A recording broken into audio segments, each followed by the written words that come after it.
आणि जरी थेरटिकल विचारला तरी पण तुम्हाला तसं कव्हर करता येईल. ओके. भौतिकशास्त्र म्हणजे फिजिक्स, त्याच्यामध्ये तुम्हाला टॉपिक आहेत गतिशास्त्र, एकके, उष्णता, प्रकाश, ध्वनी, विद्युतशास्त्र, चुंबकत्व, खगोलशास्त्र, आण्विकशास्त्र आणि त्यातल्या महत्वाच्या संज्ञा कुठल्या आहेत, संकल्पना काय आहेत, गणिताची उदाहरणं, हे सगळं ह्याच्यावरती बेसिक येणार आहे. बट आता हे जे मी रीड केले त्याच्यामध्ये पूर्ण जर डीपली माहिती घ्यायची तर खूप मोठे मोठे आहेत.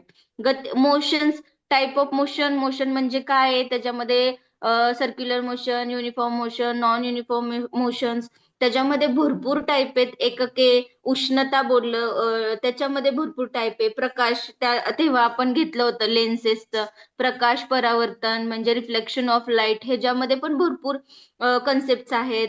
साऊंड आहे, विद्युत विद्युत म्हणजे इलेक्ट्रिक करंट जे आहे त्याच्यावरती थोडंसं हे आहे. आण्विक शास्त्र मीन्स ऍटॉमिक नंबर, मास वगैरे असतात. ऍटॉमिक मास नंबर कसं करायचं, ऍटॉमिक नंबर म्हणजे काय, एखादा रेणू अणू कशापासून बनतात ते, त्याची संयोग रचना काय आहे, त्याचं कंपाऊंड काय आहे, हे सगळं आण्विक शास्त्रामध्ये आहे.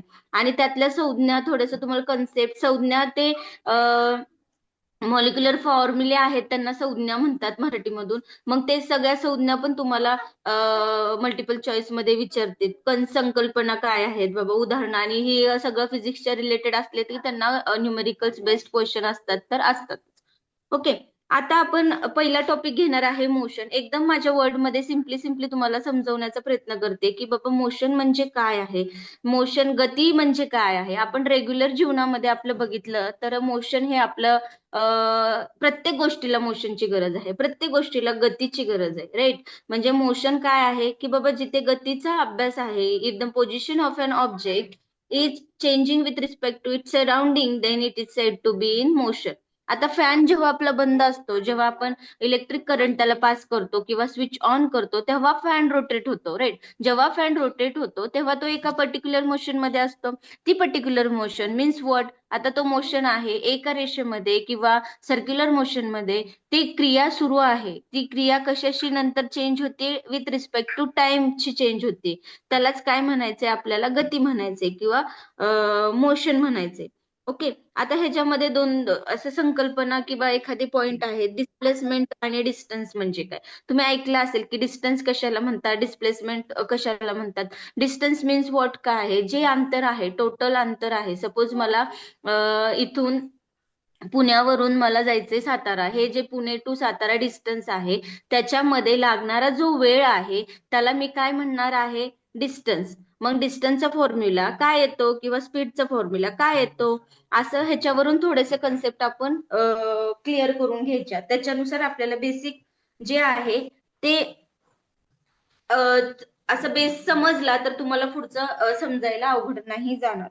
आता बघा, डिस्टन्स म्हणजे काय आहे. सपोज मला पुणे टू सातारा जायचंय आणि मला स्ट्रेट रोड नाहीये, मला असं घाटा मार्फत जायचंय किंवा मला असं राऊंड शेप मध्ये जायचंय. सपोज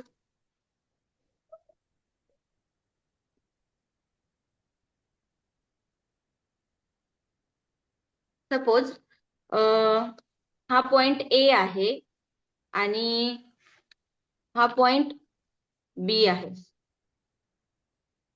असं हे वळण आहेत. ओके.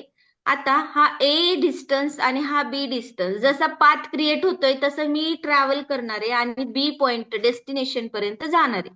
जेव्हा मी ए पॉइंट कडून बी पॉइंट कडे जाते तेव्हा मी ते अंतर कापलेलं असतं, त्याला मला म्हणायचंय डिस्टन्स. म्हणजे ए कडून बी कडे जाताना ज्या पाथने मी जाते किंवा जे मधलं जे डिस्टन्स आहे त्याला अंतर म्हणायचं, डिस्टन्स म्हणायचे. आता डिस्टन्स ही झाली एक कन्सेप्ट. डिस्प्लेसमेंट म्हणजे काय, डिस्प्लेसमेंट म्हणजे विस्थापन. डिस्प्लेसमेंट म्हणजे काय आहे, आता हे बघा, हे ए टू बी जेव्हा लॉंग रूटने आपण जातोय ते आहे आपलं डिस्टन्स. पण जर शॉर्ट वे आहे, त्याला कुठून तरी शॉर्ट वे आहे, डिरेक्टली मी ए टू बी कव्हर केलेला आहे विथ कमी टायमिंग मध्ये, तर हे माझं झालं डिस्प्लेसमेंट. हे माझं झालं डिस्प्लेसमेंट म्हणजेच हे माझं झालं विस्थापन. म्हणजे डिस्टन्स आणि डिस्प्लेसमेंट मधला फरक कळलाय का तुम्हाला? हो मॅडम. ओके. डिस्टन्स म्हणजे काय, डिस्प्लेसमेंट म्हणजे काय, सोपंच आहे. डिस्टन्स म्हणजे जेवढा ए कडून बी कडे अंतर आपण कापतोय त्याला काय म्हणायचं, डिस्टन्स. आणि शॉर्टली जे डिस्टन्स कट करतोय किंवा आपण पार करतोय त्याला म्हणायचं डिस्प्लेसमेंट. आता त्याच्यामध्ये पण ना स्पीड आणि वेलॉसिटी, स्पीड आणि वेलोसिटी. स्पीड म्हणजे काय, वेलोसिटी म्हणजे काय? स्पीड हा वेग असतो आणि हा पण वेगच असतो, पण हा वेग कसा असतो आणि स्पीड काय आहे हे मी थोडस सांगणार आहे. आता हे जे तुम्हाला फॉर्म्युले, वेलोसिटीचा फॉर्म्युला आहे, स्पीडचा फॉर्म्युला आहे. तर स्पीड, वेलोसिटीला पण वेगच बोलतात, स्पीडला मराठीत चाल बोलतात. मग आता वेगचा फॉर्म्युला काय आहे किंवा स्पीडचा फॉर्म्युला काय आहे? तर स्पीड बरोबर total distance travelled. Total distance किती ट्रॅव्हल केले आपण आणि त्या डिस्टन्स म्हणजे स्पीड बघा. आता सपोज मला ए टू बी कडे, ए आणि बी कडे जायचंय, तर मला 10 मिनिटं लागतात. किती मिनिटं लागतात? 10 मिनिटं. जर सायकलीवरून मी गेले ए आणि बी कडे तर मला 10 मिनिटं लागतात. जर मी गाडीने गेले, कारने गेले, तर ए टू बी कडे जायला मला 2 मिनिटं लागतात. ओके, म्हणजे डिस्टन्स किंवा स्पीड कशावरती डिपेंड आहे? तुमच्या टाइम वरती. आणि टाइम हे कशावरती डिपेंड आहे? तुमच्या स्पीड वरती. जर तुम्ही सायकलनी जाताय तर तुमची ऑब्विसली स्पीड कमी असणार आहे विथ रिस्पेक्ट टू कार. आणि जर तुम्ही कारनी ट्रॅव्हल करत असेल तर तुमचं जे स्पीड आहे किंवा टाइम आहे, टाइम कमी लागणार आहे, स्पीड जास्त असणार आहे. सायकलचं स्पीड पण, स्पीड काय असणार आहे? कमी, टाइम जास्त. म्हणजे याचा फॉर्म्युला काय आहे स्पीडचा? Total distance travel upon time required. आता मराठीमधून काय म्हणणार आहे याला? जेवढं टोटल म्हणजे एकूण डिस्टन्स तुम्ही किती पार केले किंवा एकूण डिस्टन्स तुम्ही किती कापले, त्याला भागिले वेळ, काळ, वेळ किंवा काळ. हे तुमचा झाला चालचा फॉर्म्युला. आता वेलोसिटी काय आहे? स्पीडशी रिलेटेडच वेलोसिटी असते. वेलोसिटी म्हणजे काय? वेलोसिटी म्हणजे जे डिस्प्लेसमेंट आहे, जे डिस्प्लेसमेंट आहे त्याला आपण असतो टाइम. जो डिस्प्लेसमेंट आहे त्याला आपण काय असतो? टाइम. हे झालं आपलं वेलोसिटीचा फॉर्म्युला.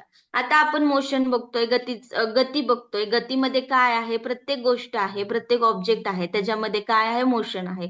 मोशनच्या मध्ये आपल्याला 4-5 कन्सेप्ट आहेत. काय आहे? छोटे छोटे. डिस्प्लेसमेंट म्हणजे काय, डिस्टन्स म्हणजे काय, स्पीड म्हणजे काय, वेलोसिटी म्हणजे काय. तर तुम्हाला ह्याच्या प्रकारे गणित पण विचारतात. काय विचारतात? जर एका विद्यार्थ्याने 60 मिनिटात 4 किलोमीटर अंतर चालून पूर्ण केले तर त्याचा वेग किती मीटर पर सेकंद आहे? एम पर सेकंड म्हणजे काय? Metre per second. आता बघा, इथं मला मिनिट दिलाय, इथं किलोमीटर दिले. इथं मिनिट दिलाय, इथं किलोमीटर दिले. मिनिट आणि किलोमीटर ह्यांचं कन्वर्जन मला मीटर पर सेकंड मध्ये करायचंय. जर मला किलोमीटरचं कन्वर्जन मीटर मध्ये करायचं असेल तर मी काय करणार आहे? 4 गुणिले 100 करणार आहे. कारण 1 किलोमीटर म्हणजे किती असतात? 1000. काय सांगितले बघा, एका विद्यार्थ्यांनी 60 मिनिटात किती अंतर पार केले? 4 किलोमीटर. ओके, 60 मिनिटात तो 4 किलोमीटर अंतर त्यांनी चालून पार केले. आणि मग ते आपल्याला फाइंड आउट करायला लावलंय किंवा वेग विचारलाय त्याचा किती असणार आहे. तर किती कशामध्ये विचारलंय? Metre per second. आता आपण हे डिरेक्टली काढू शकतो कशाने? मिनिट पर किलोमीटर. पण आपलं वेलॉसिटी किंवा आपला स्पीडचा फॉर्म्युला आहे, त्याचं जे युनिट आहे ते ऑलवेज, युनिट जे आहे ह्याचं ऑलवेज मीटर पर सेकंड मध्ये असतं. एवढं रेकग्नाइज करायचं, ऑलवेज मीटर पर सेकंड मध्ये असतं. जरी आपल्याला इथं तास दिले असतील, आर्स दिले असतील, तरी कन्वर्जन आपल्याला सेकंड मध्ये करायचे. इथं किलोमीटर आहे किंवा किलोमीटर आहे, तर आपल्याला इथं मीटर मध्ये करायचे. आता कसं करणार आहे? जर मी 1 किलोमीटर म्हणजे किती असणार आहे? 1000 मीटर. मग 4 किलोमीटर म्हणजे किती असणार आहे? 4 गुणिले 1000 मीटर. म्हणजेच माझं फायनल किती असणार आहे? 4000 मीटर उत्तर असणार आहे. आणि 60 कन्वर्जन असणार आहे 4 किलोमीटरचं. आता 60 मिनिटाचं कसं कन्वर्जन करणार? कसं करणार आहे? 1 मिनिट म्हणजे किती सेकंद असतात? किती सेकंद असतात? 60 सेकंद. मग 60 मिनिटं म्हणजे किती असणार आहे? असं असेल 30. का? 00. सई 36, हे 2 शून्य. म्हणजे माझा फॉर्म्युला, वेगाचा फॉर्म्युला काय होता? वेग बरोबर डिस्प्लेसमेंट किंवा डिस्टन्स, टोटल डिस्टन्स कवर्ड, किती टोटल डिस्टन्स कवर्ड आहे? 4000 metre divided by 3600 second. Okay, unit लिहिला विसरायचं नाही. आता बघा, झिरो गेला, झिरो गेला, झिरो गेला, झिरो गेला. हे काय आहे? 40 आहे आणि हे किती आहेत? 36 आहेत. किती आहेत? 36 आहेत. जर मी 36 ला 40 ने भाग घालवला तर माझं 1.11 मीटर पर सेकंड आन्सर येते. पण सगळ्यात महत्वाचं आहे, तुम्हाला ऑप्शन मध्ये इथं मीटर पर सेकंड स्क्वेअर, इथं तुमची जम्बलिंग होणार आहे. उशी पाहिजे.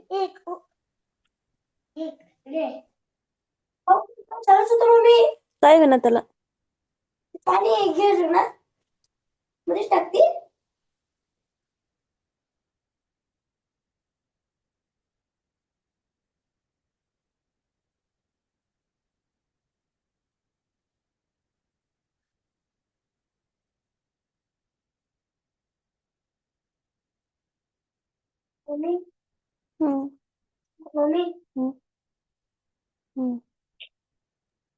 ओके, फक्त आपल्याला काय लक्षात ठेवायचंय की मीटर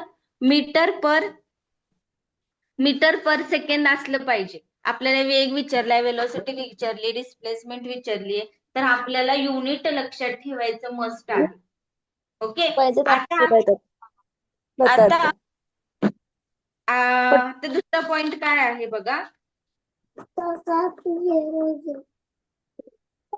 वेलोसिटी झालं, स्पीड झालं, त्याच्यावरचं एक न्यूमेरिकल्स पाहिलं.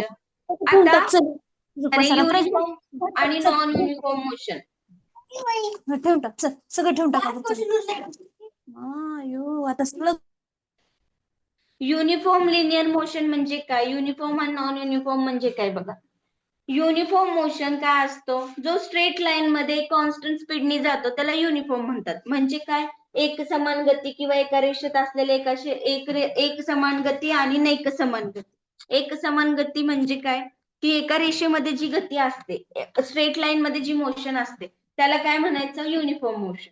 आणि स्ट्रेट लाईन मध्ये मोशन नाहीये त्याला काय म्हणायचे? Non uniform motion. एवढंच त्याचं आहे. बट युनिफॉर्म आणि नॉन युनिफॉर्म मध्ये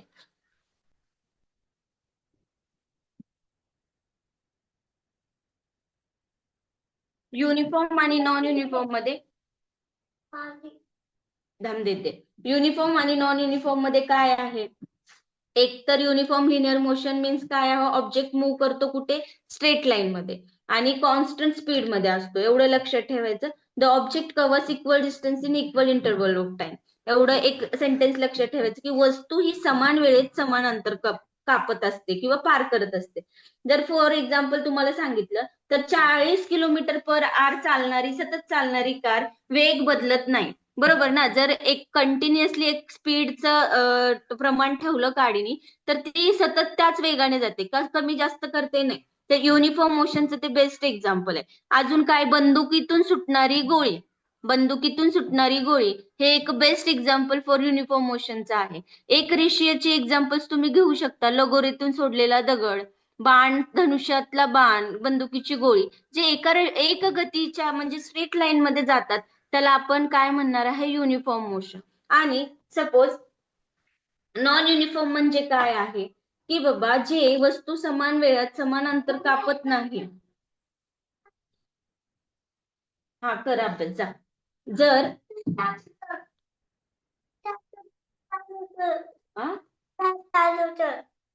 कोणती लाईट?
नॉन युनिफॉर्म मोशन म्हणजे काय? असमान रेषीय गती. असमान रेषीय गती म्हणजे काय? जी लिनियर मध्ये नाहीये.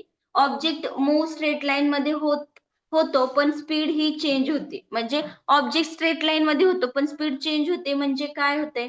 असमान रेखीय गती कशाला म्हणायचं? म्हणजे वस्तू सरळ रेषेत चालते, पण तिचा वेग बदलत राहतो.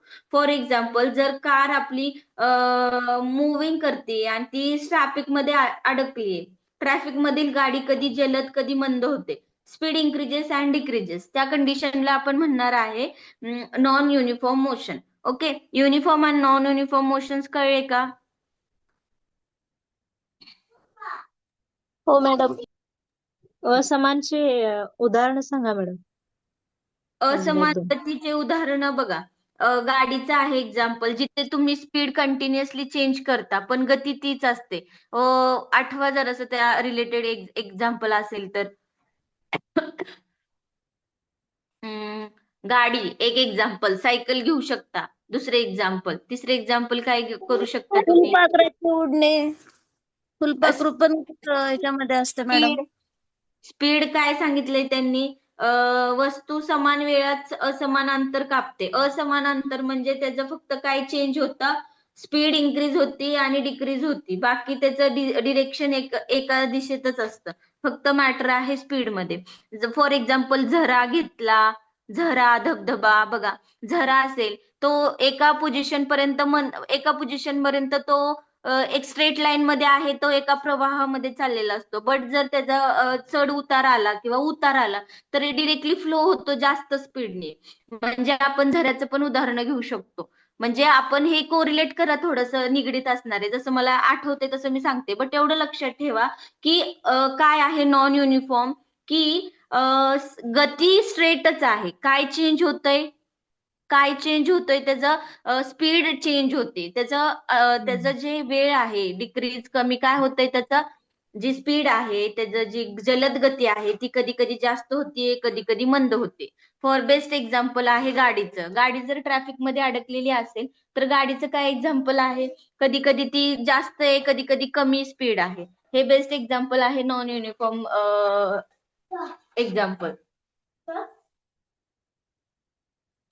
जस्ट 2 मिनिट्स हा. इथे ठेवले तुझे sketch Nigdi.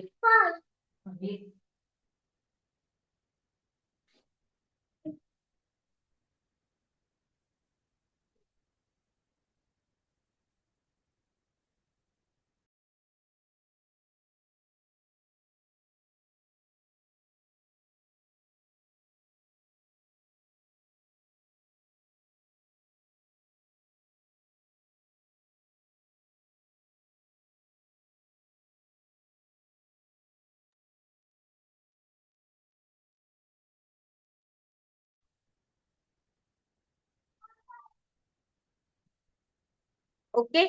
Non uniform motion परत एकदा तुम्हाला वाटलंच तर एक सेंटेन्स मध्ये सांगते की युनिफॉर्म मोशन हे स्ट्रेट लाईन मध्ये जाते पण समान अंतर पार करत असते. अजून नॉन युनिफॉर्म मध्ये स्ट्रेट लाईन मध्ये जाते पण असमान अंतर पार करत असते. ओके, हे झालं युनिफॉर्म आणि नॉन युनिफॉर्म मोशनचं एक्झाम्पल. गाडीचं दिलं तर दोघांना पण. ओके, एकसारखा वेग.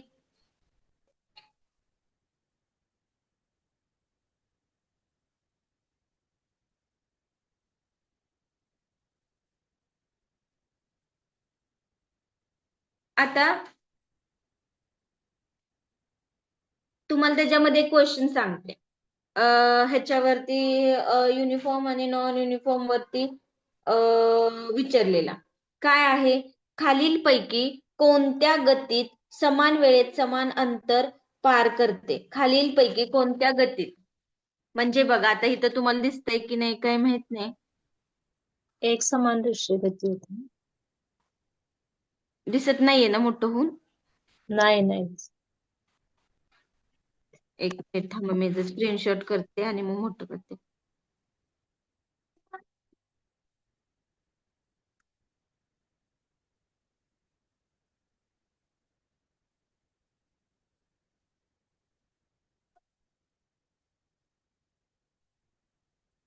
दिसतंय थोडस तरी? विच टाईप ऑफ जाऊ द्या, जर नुसतं लक्षात घ्या, विच टाईप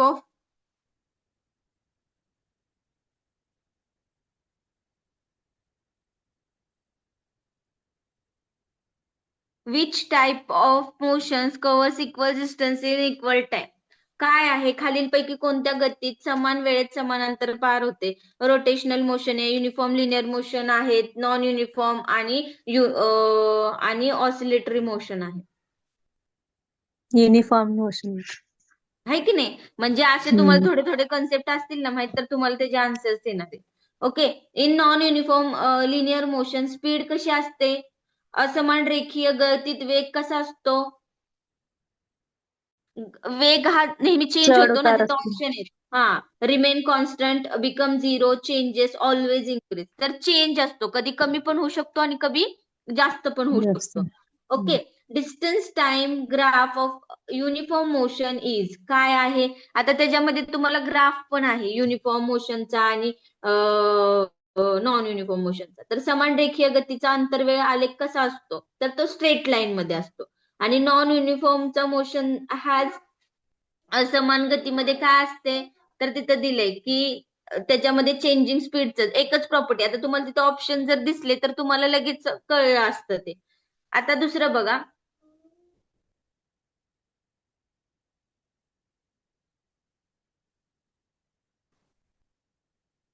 आता बघा त्यांनी काय सांगितलेलं आहे. एका गाडीने a car travel 80 kilometre in 2 hours at uniform speed. तर फाइंड द स्पीड. सोपं विचारलेलं. काय सांगितलेलं आहे की एका कारने 2 तासामध्ये किती अंतर पार केले? 80 किलोमीटर अंतर समान वेगाने पार केले. तर आपल्याला वेग शोधायचा आहे, तर आपल्याला स्पीड काढायची. तर स्पीडचा फॉर्म्युला काय आहे? किती अंतर त्यांनी पार केले आणि काय केले, किती तासात केले? 2 hours. आता तुम्ही म्हणाले ते मगाशी आपण काय केलं, मीटर पर सेकंद केलेलं, बरोबर ना? मीटर पर सेकंड केलं. पण आता त्यांनी आपल्याला इथं दिलेलं नाही की मीटर पर सेकंड मध्ये करा किंवा काय. पण इथं आपलं हे काय आहे सिम्बॉल? तर उत्तरामध्ये तुम्हाला किलोमीटर पर आर दिले. मग किलोमीटर पर आरनीच तुम्हाला ते सॉल्व्ह करायचे. ओके. जर तुम्हाला ऑप्शन मध्ये असं दिसलंय किंवा तुम्हाला इथं आयडेंटिफाय, इथे तुम्हाला त्यांनी स्वतःहून सांगितलंय की आन्सर तुमचं मीटर पर सेकंड मध्ये पाहिजे, तर तुम्हाला ते मीटर पर सेकंड मध्ये कन्वर्ट करता आलं पाहिजे. आता इथं डिरेक्टली भाग जातोय. 2 चौक 8 बेस 0 0 म्हणजे 40 किलोमीटर पर आवर तुमचा आन्सर असणार आहे. ओके. आता नॉन युनिफॉर्म मोशनचं काय आहे? जर एका बसने काय केलेलं आहे? Travels 10 kilometre in first hour, 15 kilometre in second hour आणि 25 किलोमीटर इन थर्ड आवर. एका बसने पहिल्या तासात 10 किलोमीटर, दुसऱ्या तासात 15 किलोमीटर आणि तिसऱ्या तासात 25 किलोमीटर अंतर केले. तर ही गती कोणती आहे? तर ऑब्व्हियसली ही नॉन युनिफॉर्म मोशन आहे, बरोबर ना? बरोबर का? आज समजतंय का? हो हो, येस मॅडम, येस. एका वस्तूने 3 सेकंदात, बघा ऐका आणि मला आन्सर तुम्ही सांगायचंय. एका वस्तूने 3 सेकंदात प्रत्येकी 30 मीटर अंतर पार केले, तर ही गती कोणती? 3 सेकंदामध्ये 30 मीटर अंतर पार केले, तर ही गती कोणती? असं तुम्हाला प्रश्न विचारलाय. कोणती गती आहे? एक समानच. एक समान म्हणजे काय? युनिफॉर्म लिनियर मोशन, बरोबर.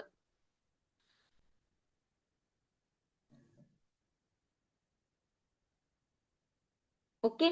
आता दुसरा पॉइंट आहे ऍसिलरेशनचा. ऍसिलरेशन म्हणजे काय आहे? ऍसिलरेशन म्हणजे बघा, ऍसिलरेशन हा प्रवेग आहे.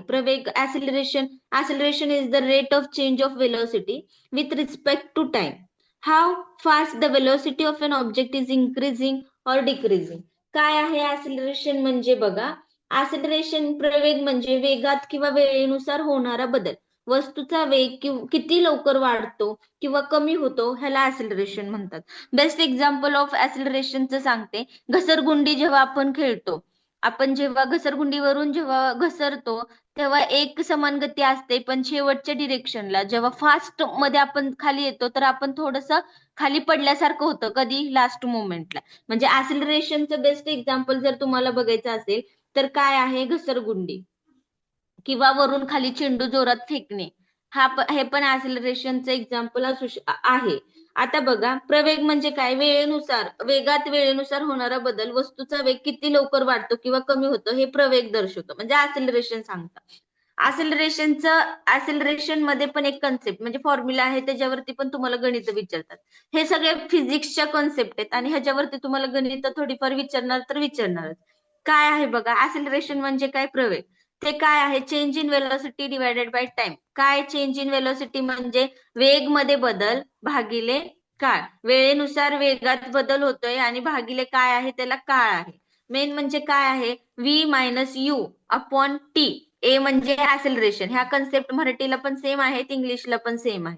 ए म्हणजे ऍक्सिलरेशन, व्ही म्हणजे फायनल वेलोसिटी. फायनल म्हणजे शेवटचा वेग वजा पहिला वेग किंवा इनिशियल सुरुवातीचा वेग अपॉन टी. टी म्हणजे काय? टाइम किंवा काळ. आता हे काय दिले पहिला शेवटचा, तर तुम्हाला चेंज इन वेलोसिटी काढायची. तर चेंज इन वेलोसिटी तुम्हाला शेवटची पहिली वेलोसिटी माहित असेल तर तुम्ही त्याच्यातलं चेंज काढणार आहे. अदरवाईज तुम्हाला काढता येईल का चेंज? नाही. फरक तुम्हाला कधी काढता येतो? जेव्हा त्याच्यामध्ये मायनस करू आपण किंवा त्याच्यामध्ये कधी आपल्याला त्याच्यामधून ही गोष्ट जर वजा केली तर त्याच्यामधला आपल्याला फरक कळणार आहे. त्यामुळं आपल्याला सांगितले की change in velocity divided by time. त्यानुसार आपण हा फॉर्म्युला बनवलेला आहे की ए बरोबर व्ही मायनस यू. तर व्ही ची नेहमी कन्सेप्ट असते फायनल वेलोसिटी असते, म्हणजे शेवटची अंतिम वेग वजा सुरुवातीचा वेग भागिले काय आहे? छेदात काळ आहे. ओके. त्याचे SI unit, always SI unit असतं त्याचं metre per second square. Metre per second square. आता बघा,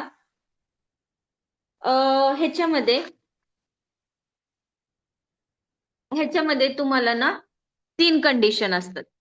तीन कंडिशन कोणत्या असतात? बघा, 3 कंडिशन कोणत्या असतात?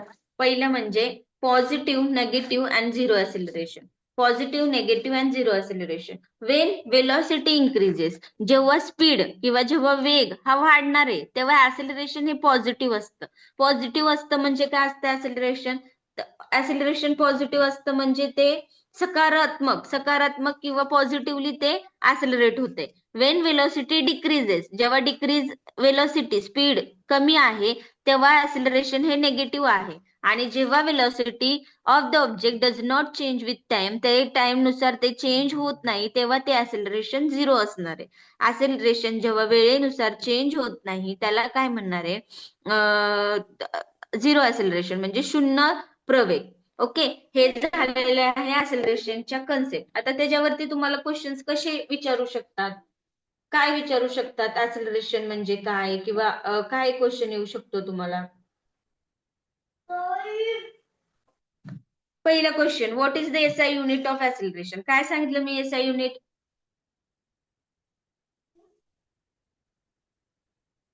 Metre per second square. Okay. हे आहे unit of Very good. Acceleration.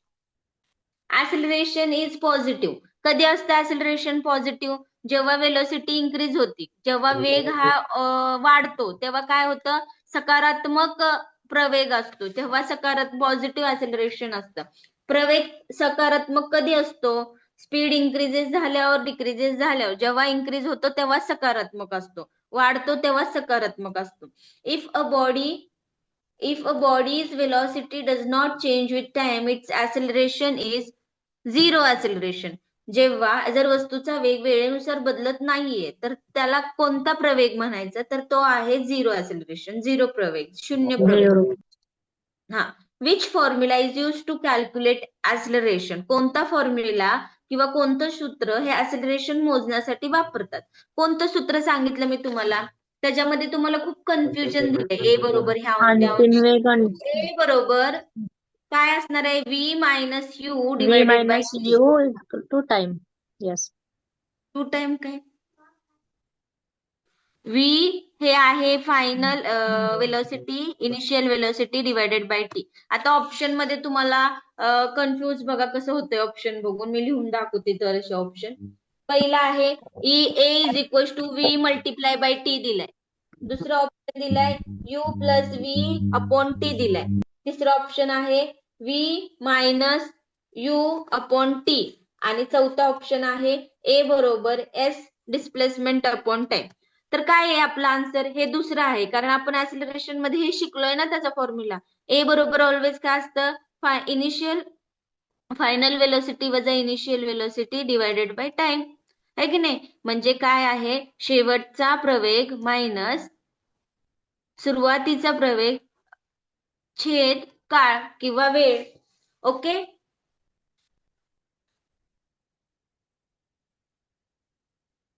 Hello madam. हा बोला ना. हॅलो. हा बोला. असं जरा मराठीत जे शब्द आहेत ना ते थोडेसे सांगितले तर बरं होते. प्रवेग कळाला, काही शब्द थोडेसे जरा हे होतात, समजत नाही. इंग्लिश मधून बोलू का मराठीत बोलू? थोडस मराठीत. मराठीमध्ये का? बर. ऍक्सिलरेशन कळलं? प्रवेग म्हणजे काय? काय ऍक्सिलरेशनची कन्सेप्ट काय आहे बघा, मराठीतून सांगते. की कुठे गेलं? सुरुवातीचा वेगात वेळेनुसार होणारा बदल. वस्तूचा वेग किती लवकर वाढतो किंवा कमी होतो हे प्रवेग दर्शवतो. Acceleration means what? जे वेगात वेळेनुसार होणारा बदल. म्हणजे वेलोसिटीमध्ये टाइम रिलेटेड होणार, सॉरी, टाइम नुसार होणारा जो चेंजेस आहे त्याला म्हणायचं एखाद्या ऑब्जेक्टची वेलोसिटी किंवा एखाद्या वस्तूचा वेग. त्यालाच आपण म्हणणार आहे किती लवकर वाढतोय बाबा, कसा कमी होतोय. त्याला बघा, आपण घसरगुंडीवरनं घसरतो, एक रॅन्डम पोझिशन असते, नंतरून ती स्टॉप होते किंवा एकदम थोडीशी जास्त होऊन स्टॉप होते, कमी जास्त होते, पण वेगात बदलती वेळेनुसार, त्यामुळे त्याला ऍक्सिलरेशन म्हणतात. आपण एखादा बॉल फेकलाय खाली, ते पण ऍक्सिलरेशनचं एक्झाम्पल आहे. आता ऍक्सिलरेशन मध्ये 3 टाईप आहेत. काय आहेत? सकारात्मक, नकारात्मक आणि झिरो प्रवेग. सकारात्मक कशाला म्हणायचं? जेव्हा वेग वाढतो तेव्हा सकारात्मक प्रवेग म्हणायचा, जेव्हा वेग कमी होतो तेव्हा म्हणायचा नकारात्मक प्रवेग. आणि जेव्हा वाढत पण नाहीये, कमी पण होत नाहीये आणि ते वेळेनुसार बदलतही नाहीये, तर त्याला काय म्हणणार आहे तुम्ही? झिरो प्रवेग, म्हणजे झिरो ऍक्सिलरेशन. ओके. ह्याच्यावरती तुम्हाला क्वेश्चन काय विचारू शकतात की बाबा एसआय युनिट काय आहे? सकारात्मक प्रवेग म्हणजे काय? नकारात्मक प्रवेग म्हणजे काय आहे? झिरो कंडिशन कधी येते? त्या झिरो प्रवेगलाच काय म्हणणार आहे? जेव्हा वेळेनुसार ते बदलत नाही तेव्हा आपण त्याला झिरो प्रवेग म्हणणार आहे. बरोबर ना? अशा रिलेटेड तुम्हाला काय करतात? थोडेसे क्वेश्चन्स येतील. ओके. गणित पण त्याच्याशी रिलेटेड येऊ शकतात. मग फॉर्म्युला काय आहे गणित सॉल्व्ह करण्याचा? ए बरोबर V minus you divided by T.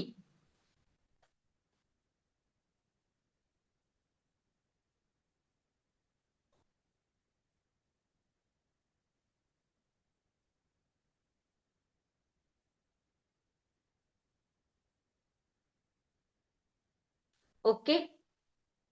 आता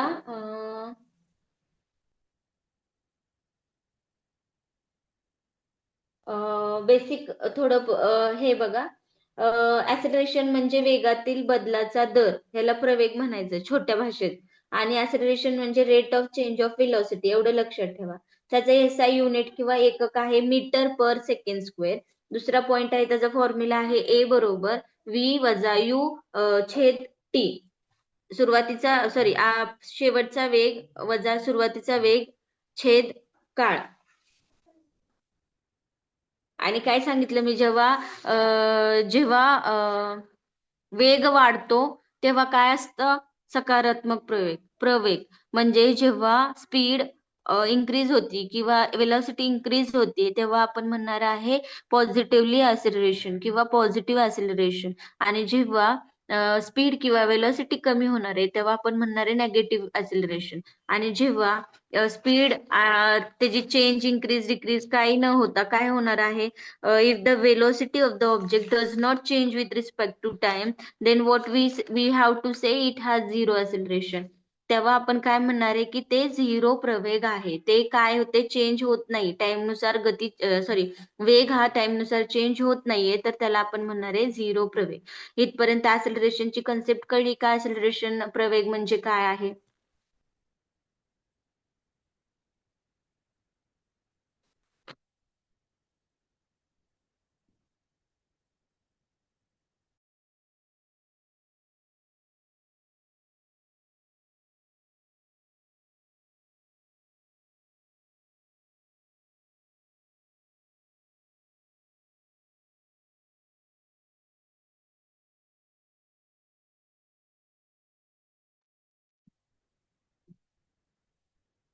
आता पुढचा टॉपिक आहे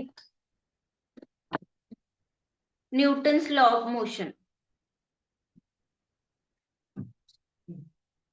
न्यूटन्स लॉ ऑफ मोशन माहिती आहेत का कुणाला? न्यूटन्सचे लॉ किती आहेत? न्यूटन्स काय म्हणतोय नक्की, की बाबा लॉ काय आहेत? आपल्या रोजच्या जीवनामध्ये न्यूटन्सचे लॉ आपण यूज करत असतो. तर बघा, न्यूटनचा पहिला लॉ आहे तो लॉ ऑफ इनर्शिया, म्हणजे जडत्वाचा नियम. पहिला नियम जो आहे लॉ ऑफ इनर्शिया आहे, जडत्वाचा नियम. काय आहे जडत्वाचा नियम? जेव्हा जेव्हा एखादी वस्तू स्थिर असते तर ती स्थिर राहते, आणि जेव्हा वस्तू गतिशील असते तर ती आपली गती किंवा दिशा कायम ठेवते, जोपर्यंत तिच्यावरती बाह्य बल लागू होत नाही. याला काय म्हणतात? जडत्वाचा नियम म्हणतात. म्हणजे an object at rest stay at rest, okay, and an object in motion continue in motion with the same speed and in the same direction unless acted upon by an external force. बघा, कोणती पण वस्तू, जर मी एखादा pen ठेवलाय जागेवरती, तर तो जागेवर तसाच राहणार आहे. केव्हा तो हलणार आहे? जेव्हा मी त्याला फोर्स अप्लाय करते एक्सटर्नल, तेव्हाच तो काय होणार आहे? जागेवरून हलणार आहे. तर त्यालाच कोणता नियम म्हणतात? न्यूटनच्या भाषेत पहिला नियम आहे न्यूटनचा, त्याला म्हणायचं जडत्वाचा नियम किंवा लॉ ऑफ इनर्शिया. ओके, त्यालाच जडत्वाचा नियम म्हणायचं. बघा, फॉर एक्झाम्पल टेबलावर जर एखादं पुस्तक ठेवलं तर ते धक्का दिल्याशिवाय तिथंच राहतं. गाडी अचानक थांबली तर प्रवासी पुढे झुकतात. अजून काय आहे? कोणती पण गोष्ट ही रेस्ट कंडिशन मध्ये आहे, नंतर आपण त्याच्यावरती बल अप्लाय केलाय किंवा बल लावलाय किंवा फोर्स अप्लाय केलाय, तेव्हा ती गोष्ट हलतीये किंवा पुढे जाते, तर त्याला काय म्हणणार आहे आपण? Law of inertia. Law of inertia हे आहे, एवढी कन्सेप्ट आहे. दुसरा लॉ आहे न्यूटनचा, सेकंड लॉ आहे, ज्याला आपण म्हणणार आहे दुसरा नियम कशाशी रिलेटेड आहे त्याचा? फोर्स. फोर्स म्हणजे काय? बलाशी रिलेटेड आहे. तर काय सांगतात ते दुसऱ्या नियमामध्ये आपल्याला?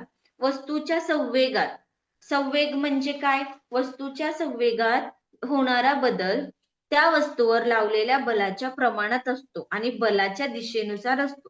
वस्तूच्या संवेगात होणारा बदल, वस्तूच्या संवेगात होणारा बदल त्या वस्तूवर लावलेल्या बलाच्या प्रमाणात असतो आणि बलाच्या दिशेनुसार होतो. बघा, the rate of change of momentum of an object is directly proportional to the applied force and occurs in the direction of the force.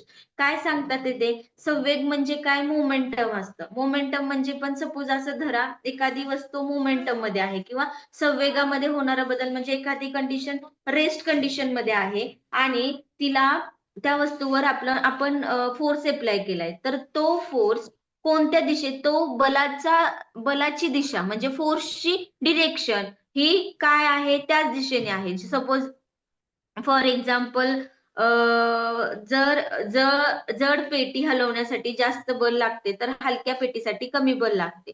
For example म्हणजे काय? बघा, जर जड पेटी मला हलवायची तर मला जास्त बल अप्लाय करणार आहे त्या डिरेक्शनने, आणि जर मला हलकी पेटी उचलायची आहे तर मला त्याला कमी बल लावायला लागणार आहे. तेच फोर्सचा लॉ आहे. जर आपण कुठं जास्त कमी बल लावणार आहे हे आपल्याला कशावर, ताकद कुठे लावणार आहे आपण कमी जास्त, हे आपल्याला वस्तूवरून, ऑब्जेक्ट वरून कळतं. सपोज मला एक पेन उचलायचंय तर त्याला मी जास्त ताकद लावणार आहे का? नाही. जर मला एखादा हंडा उचलायचा तर ऍज कम्पेअर टू पेन मी तो जास्त त्याला फोर्स अप्लाय करणार आहे. सो फोर्स म्हणजे काय आहे? मास गुणिले ऍक्सेलरेशन. मास म्हणजे काय आहे? मास म्हणजे काय आहे? वस्तूचं जड, मास म्हणजे त्या वस्तूचं जडत्व म्हणा किंवा त्या वस्तूचं वजन. हा, एक्झॅक्टली, वजन म्हणा, गुणिले ऍक्सेलरेशन. ऍक्सेलरेशन म्हणजे प्रवेग. प्रवेग म्हणजे काय? आत्ताच सांगितलं, म्हणजे फोर्स हा मास मल्टिप्लाय बाय ऍक्सेलरेशन. हे लक्षात ठेवा.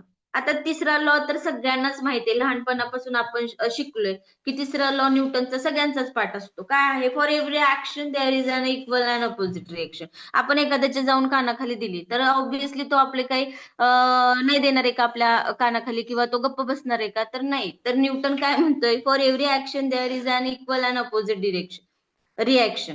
देणार तो पण 2-3 ठेवून पुढच्याला, जर त्यांनी दिली असेल तर, है की नाही? न्यूटनचा तिसरा लॉ एवढाच ठेवायचा लक्षात की प्रत्येक क्रियेसाठी समान आणि विरोधी प्रतिक्रिया असते. कोणती पण क्रिया आपण करा त्याला त्याला विरोधी एक क्रिया असते, प्रतिक्रिया असते आणि समान पण असते. फॉर एक्झाम्पल, जेव्हा तुम्ही बोटीवरून उडी मारता तेव्हा बोट मागे सरकते, रॉकेट पुढे जातो कारण त्याच्या मागून गॅस बाहेर निघतात. हे आहेत न्यूटनचा तिसरा law. Every action has equal and opposite reaction. Okay, आता हे न्यूटननी 3 लॉ डिफाईन केले, त्याच्यावरती त्यांनी इक्वेशन पण आहे. तर थोडीशी समरी म्हणून थोडस सांगते. पहिला लॉ हा जडत्वाचा नियम आहे. जडत्वाच्या नियमामध्ये काय सांगितलेलं आहे? ऑब्जेक्ट हा स्थिर असतो. कुठपर्यंत स्थिर असतो? जोपर्यंत आपण त्याला बाहेरचा फोर्स किंवा बल अप्लाय करत नाही. दुसरं काय आहे? फोर्स आहे. फोर्स मध्ये काय आहे की आपण मास इंटू ऍक्सिलरेशन लक्षात ठेवा. फोर्स म्हणजे बल आहे. एखादी गोष्ट कमी वजनाची असेल किंवा जास्त वजनाची असेल, त्याला आपण अप्लाय फोर्स कसा करणार आहे हे मास वरती डिपेंड आहे. मास म्हणजे काय? मास म्हणजे काय आहे? जड काय म्हणला तुम्ही? वजन. म्हणजे त्या वजन गोष्टीच्या वजनावरती फोर्स काय आहे? डिपेंड आहे. आणि ऍक्सिलरेशन तर आपलं सेम असणार आहे. काय असणार आहे ऍक्सिलरेशन? ऍक्सिलरेशन म्हणजे काय आहे? कुठे गेलं मराठीमधून? वेगात वेळेनुसार होणारा बदल. म्हणजे जर वस्तू जास्त जड आहे, कमी आहे, तर ह्याच्यावरती ऍक्सिलरेशन पण काय असणार आहे? डिपेंड असणार. फोर्स कळलं. बल म्हणजे काय आहे न्यूटनच्या लॉ मधलं. नंतर तिसरा लॉ काय सांगतो? कोणती पण ऍक्शन असेल त्याला काय असणार आहे? इक्वल आणि अपोजिट प्रतिक्रिया असणार आहे. म्हणजे क्रिया प्रतिक्रिया, एवढं लक्षात ठेवा. For every action equal and opposite reaction. आणि रोजच्या जीवनातील जर उदाहरणं बघायची तर काय आहे की आपण जे टेबलावरती पुस्तक ठेवलंय ते धक्का दिल्याशिवाय जागेवरून किंवा फोर्स लावल्याशिवाय जाणार नाहीये. अजून काय ठेवलंय? Pushing a car in harder than pushing a bicycle. अजून दुसरा फोर्सचा लॉ काय आहे? जर आपल्याला गाडीला धक्का द्यायचा आहे आणि सायकलीला द्यायचंय, तर तुम्हाला जास्त फोर्स गाडीला लावायला लागेल का सायकलीला? ऑब्व्हियसली गाडीला. गाडीला तुम्हाला जास्त फोर्स लावायला लागेल. म्हणजे सेकंड लॉ काय सांगतोय की जर वस्तू जड असेल तर फोर्स जास्त लागणार आहे, वस्तू कमी जड असेल तर फोर्स कमी लागणार आहे. हे आपल्याला काय माहितीये, पण न्यूटननी तेव्हा हे डिफाईन केले. काय अजून थर्ड लॉ सांगितलाय? जर कोणती पण ऍक्शनची प्रतिक्रिया क्रिया प्रतिक्रिया, म्हणजे जर for every action equal and opposite reaction. एखाद्याला आपण दिली ठेवून तर दुसरा पण 2-3 देऊ शकतो. हे बेस्ट एक्झाम्पल थर्ड लॉचं आहे. ओके, आता एमसीक्यू टाईप क्वेश्चन तुम्हाला काय विचारणार आहे? तर तुम्हाला असं विचारतात की पहिला नियम काय सांगतो. त्याच्यामध्ये तुम्हाला की first law of motion states एवढंच दिलेलं आहे. पहिला नियम काय सांगतो त्याच्यामध्ये तुम्हाला पर्याय दिलाय. पहिला सांगतोय का एफ बरोबर एम गुणिले ए. दुसरा आहे every action has an equal and opposite reaction. म्हणजे तुम्हाला कन्फ्युजन साठी 4 पर्याय दिले, तर मी फक्त तुम्हाला आन्सरिंग त्याचे सांगते. ओके, आता बघा पहिला नियम काय सांगतो. आत्ताच तुम्हाला सांगितलं. काय सांगतो पहिला नियम? बल एनीबडी? लावले की तो स्थिरच असतो तो. तो स्थिरच असतो, पण फोर्स अप्लाय केला, बल लावला तरच तो जागेवरून हलणार आहे. हलणार आहे का काय असा? नाही. म्हणजे नाही. पहिला नियम आहे न्यूटनचा जडत्वाचा नियम. त्याच्यामध्ये तुम्हाला एक सेंटेन्स दिलंय पूर्ण. काय दिलंय? An object remain at rest or in uniform motion unless acted upon by a force. एखादी वस्तू स्थिर राहते किंवा समान गतीने चालू राहते जोपर्यंत तिच्यावरती बाहेरचा बल अप्लाय होत नाही, बाहेरचा बल लागू होत नाही, तोपर्यंत ती गोष्ट स्थिर राहते. जेव्हा का आपण त्याच्यावरती बाहेरचा बल म्हणजे आपण स्वतः काहीतरी क्रिया करतोय तेव्हाच ती हलणार आहे. त्यालाच आपण काय म्हणणार आहे? न्यूटनचा पहिला law, law of inertia. Okay, आता दुसरं बघा. Formula for the second law of motion is. दुसऱ्या नियमाचं सूत्र काय आहे? फोर्स बरोबर मास इंटू ऍक्सेलरेशन. बल बरोबर बल जडत्व गुणिले ऍक्सेलरेशन म्हणजे प्रवेग. ओके, आता तिसरं आहे थर्ड लॉ ऑफ मोशन. काय सांगतो थर्ड लॉ आपल्याला?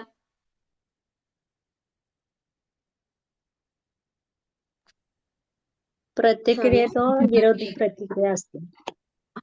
Wien you push a wall and it does not move which law is show. जर तुम्ही भिंतीला ढकलता पण ती हलत नाही, कोणता नियम दिसतो? भिंतीकडून समान आणि विरोधी प्रतिक्रिया येते, म्हणजेच कोणता? Third law. Which of these is an example of inertia. जडत्वाचे उदाहरण कोणते? त्याच्यामध्ये 3 उदाहरणं दिलेत. त्याच्यात एक पुस्तकाचं उदाहरण आहे. तर पुस्तक जागेवरून हलत नाही जोपर्यंत आपण त्याला उचलत नाही किंवा फोर्स लावत नाही. ओके, आता आता आपल्याकडे एक फॉर्म्युला काय आहे फोर्सची रिलेटेड काय आहे फोर्स एफ बरोबर फोर्स बरोबर काय आहे मास गुणिले ऍक्सेलरेशन. तर त्याच्यावरती तुम्हाला बेसिक गणिताचं काय येणार आहे car of mass 1000 kg kilogram accelerate at 2 minutes per second square. Find the force apply. तर आपल्याला फोर्स काढायला लावलाय म्हणजे 1000 गुणिले कशाने गुणायचे 2 म्हणजेच किती येणार आहे फोर्स हा ऑलवेज न्यूटन मध्ये मोजतात. फोर्स न्यूटन मध्ये मोजतात. आता जर आपल्याला त्यांनी सांगितलंय की 1000 किलोग्राम कारचं वजन आहे आणि प्रवेग दिलेला आहे 2 मीटर पर सेकंड स्क्वेअर. बघा acceleration always metre per second square मध्ये असतो. देताना पण त्यांनी तेच युनिट दिले. तर आपल्याला विचारले की फोर्स आपल्याला किती त्याला अप्लाय करायला लागेल किंवा एका कारचे द्रव्यमान 1000 केजी आहे तर आणि प्रवेग 2 मीटर पर सेकंद आहे तर लागू केलेले बल किती असेल. तर फोर्स बरोबर किंवा बल बरोबर काय आहे मास गुणिले ऍक्सेलरेशन. मास किती दिलंय 1000 गुणिले ऍक्सेलरेशन आहे 2 मीटर पर सेकंड स्क्वेअर. म्हणजे 1000 ने जर 2 ला गुणलं तर ऑब्विसली किती आन्सर येणार आहे 2000. पण ह्याचं सिम्बॉल आहे न्यूटन. फोर्स हा नेहमी बल हा न्यूटनचे लॉ आहेत तर न्यूटन मध्येच मोजायचे. फोर्स हा न्यूटनचा सिम्बॉल आहे.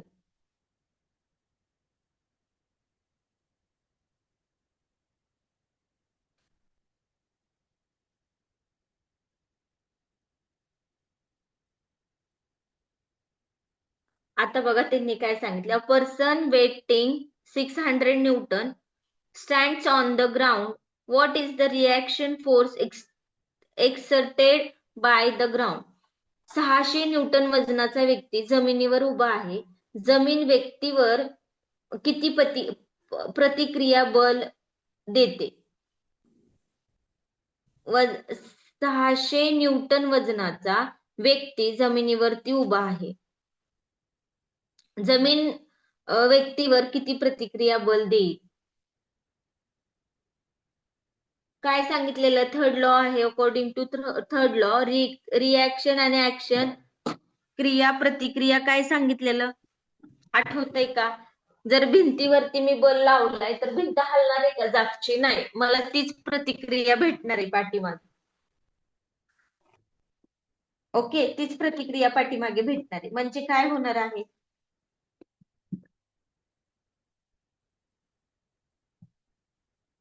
म्हणजे जर मी 600चा फोर्स 600चा फोर्स आहे तर मला 600च परत रिटर्न भेटणार आहे. काय भेटणार आहे रिटर्न थर्ड लॉ काय सांगतो every action has equal and opposite reaction.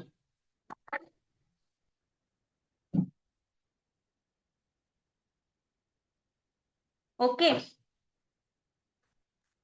आता हे 600च सगळे येईल का मॅडम उत्तर आन्सर 600च येईल का 600च येणार आहे. आता जर हो तेच येणार आहे उत्तर की प्रत्येक गोष्टीला थर्ड लॉ नुसार तेच आन्सर येणार. त्यांनी थर्ड लॉ नुसार विचारलेला. ओके ओके आता बघा मी तुम्हाला ना 100 क्वेश्चन्स काढलेत की आता तुम्हाला छोटे छोटे पॉइंट्स काय सांगते बघा.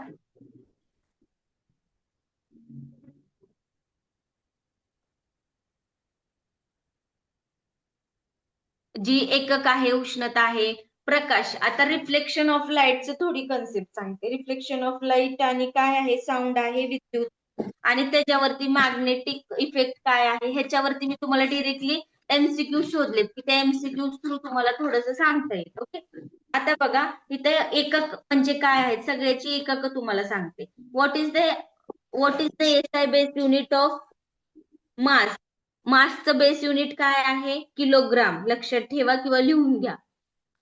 दुसरं आहे the SI unit of length. काय आहे SI unit of length metre. What is the SI unit of time. काय असतं बघा तास असतो मिनिट असतं सेकंद असतं आणि दिवस असतं. सेकंड काय असतं what is the SI unit of time always second. Second हे बेस आहे बेसिक आहे. सेकंड नुसार आपण मिनिट काढू शकतो. सेकंड नुसार आपण काय काढू शकतो सेकंड नुसार मिनिट तास काढू शकतो. तासावरून आपण अख्खा दिवस काढू शकतो. सो टाइमचं युनिट आहे सेकंड. दुसरा आहे the SI unit of electric current is, काय आहे विद्युत प्रवाहाचे एसआय एकक कोणते आहे, तर व्होल्ट आहे, व्होल्ट. का ओहम, अँपियर, वॅट, काय असू शकतं? वॅट.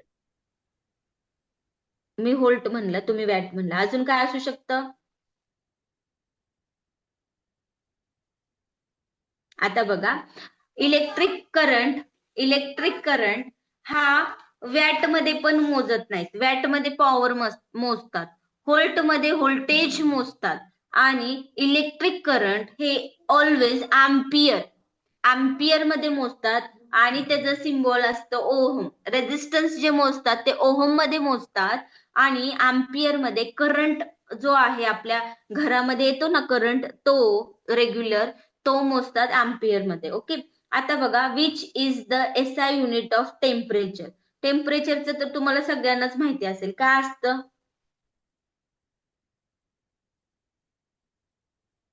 डिग्री टेम्परेचरचं सेल्सिअस युनिट और फॅरनहीट.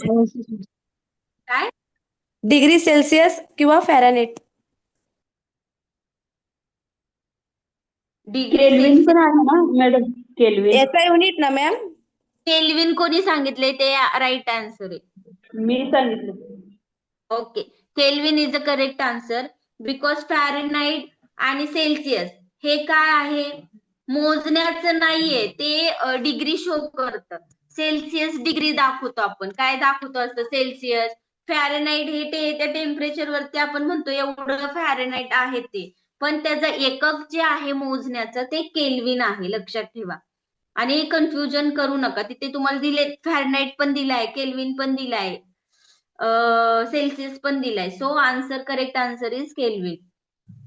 आता बघा, what is the SI unit of luminous intensity.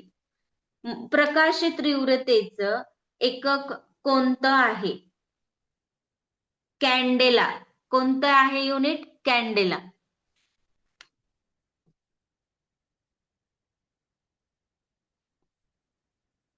प्रकाशाचं unit काय आहे? कॅन्डेला, लक्षात ठेवा. The SI unit of amount of substance is, पदार्थाचं प्रमाण मोजण्यासाठी कोणतं एकक वापरतात, तर ते आहे मोल.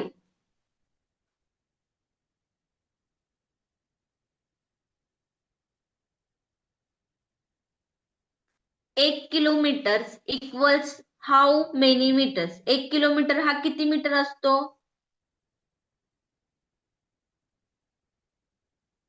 सोपा प्रश्न आहे. 1 किलोमीटर हा किती मीटर असतो? 1000. 1000. हजार.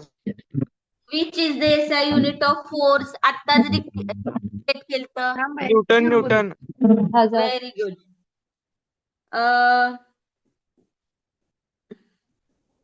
The derive SI unit of pressure. जर काय आहे हे एकक असलेले, दाबाचं एकक कोणतं आहे? दाब, प्रेशरचे एसआय युनिट किंवा एसआय एकक काय आहे? पास्कल, लक्षात ठेवा. प्रेशर हे ऑलवेज मेजर इन, किंवा एसआय युनिट त्याचं पास्कल आहे.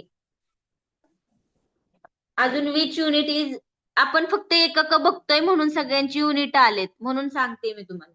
Which unit is use to measure energy in SI unit मध्ये ऊर्जा मोजण्याचे कोणते एकक वापरले जाते? ऊर्जा हे जूल मध्ये मोजतात. एनर्जी ही, जूल हा शास्त्रज्ञाचं नाव आहे ज्याने एनर्जी ही डिफाईन केली, किंवा एनर्जीची कन्सेप्ट डिफाईन केली, त्याला जूल म्हणतात. मॅम एक डाऊट होता, युनिट मध्ये एसआय युनिट विचारतात ना मॅम? एसआय युनिटच असतं मॅडम. एसआय मग युनिट हे प्रेशरचा force exerted per unit area आहे ना, newton per metre square. Pressure बोला, काय म्हंटल तुम्ही? एसआय युनिटचं मॅम, प्रेशर दाब म्हणलात ना तुम्ही, हम्म पास्कल म्हणलात ना, हम्म पण त्याचं SI unit Newton per metre square येतं ना, force exerted perpendicular area, unit area. हा, पण तुम्हाला एसआय युनिट प्रेशरचं विचारलं, तुम्हाला गणित सॉल्व्ह करायला लावलं, तुम्हाला शेवटी आता ह्याच्यामध्ये तुम्हाला फोर्स काढायला लावला, तुम्हाला दुसरे काहीतरी कन्सेप्ट सांगितले, तर हे तुम्ही सांगताय ते बरोबर आहे, पण तुम्हाला मी प्रश्न काय विचारलेला आहे की प्रेशरचे एसआय युनिट हे पास्कल आहे. पास्कल नावाचा एक शास्त्रज्ञ आहे, त्यांनी प्रेशरवरती संज्ञा किंवा एक कन्सेप्ट सांगितले. तर एसआय येस युनिट हे येस मध्येच असतं आणि प्रेशर हा नेहमी पास्कल मध्ये मोजतात. जरी आपलं मिडल आन्सर हे फोर्स, न्यूटन, अजून तुम्ही मीटर पर सेकंड स्क्वेअर काही बोलत असेल, कारण ते आपल्याला काढायला लागतं मध्ये जर त्यांनी दिलेलं असेल, पण शेवटी जे युनिट असतं, जेव्हा शेवटी जे आपण प्रेशर दाब काढतो तो पास्कल मध्ये असतो. एवढं फक्त लक्षात ठेवा. Means measuring tool. ओके. फक्त एसआय युनिट सांगते मी, शेवटी जे यूज करतात. आधीमध्ये आपण कोणते पण यूज करणार आहे. आता सपोज मला सांगितलंय, इथे मला सांगितलंय त्यांनी काढायला, सोपं सांगते सगळ्यात. फॉर एक्झाम्पल, आता मला इथे सांगितलंय 100 डिवायडेड बाय काय सांगितलंय, 2 मीटर पर सेकंड स्क्वेअर, बरोबर ना.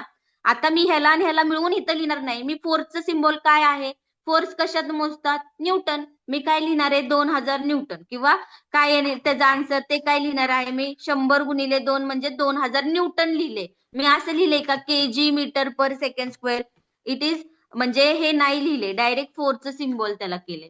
ओके, फोर्सचं सिम्बॉल लिहिले. तसं पास्कल मध्ये पण तुम्हाला इथे मध्ये कॅल्क्युलेशन असतील तर ते सिम्बॉल त्या कॅल्क्युलेशन पुरते लावायचे. खाली जे आन्सर येणार आहे त्याला तुमचं पास्कलचं सिम्बॉल असणार. ओके.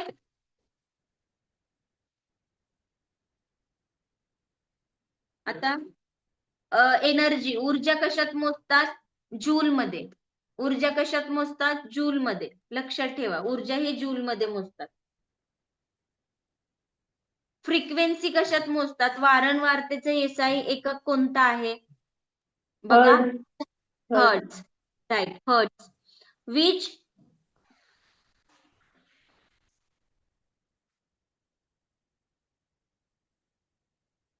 आता बघा, विद्युत भाराचे एसआय एकक कोणते आहेत, इलेक्ट्रिक चार्ज.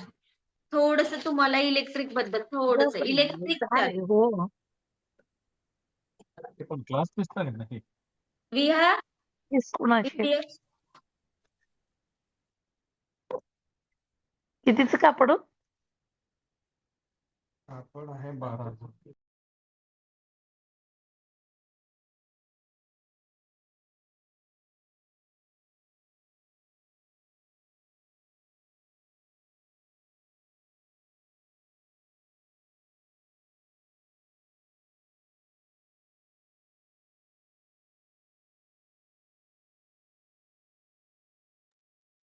आता बघा, इलेक्ट्रिक चार्ज हा कुलम मध्ये मोजतात. इलेक्ट्रिक चार्ज हे कुलम, चार्ज जे आहे किंवा विद्युत भार जो आहे तो त्याचं जे युनिट आहे ते कुलम आहे.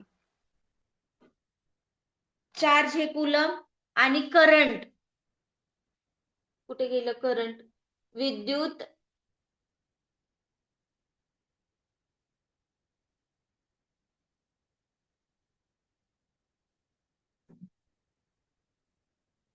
विद्युत प्रवाह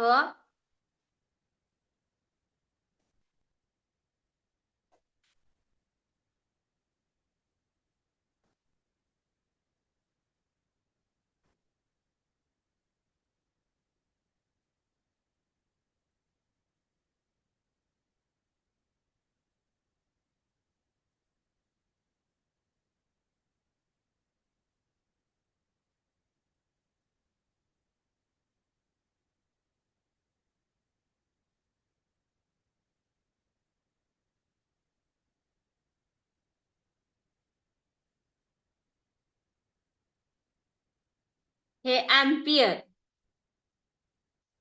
आणि हे आहे कुलम.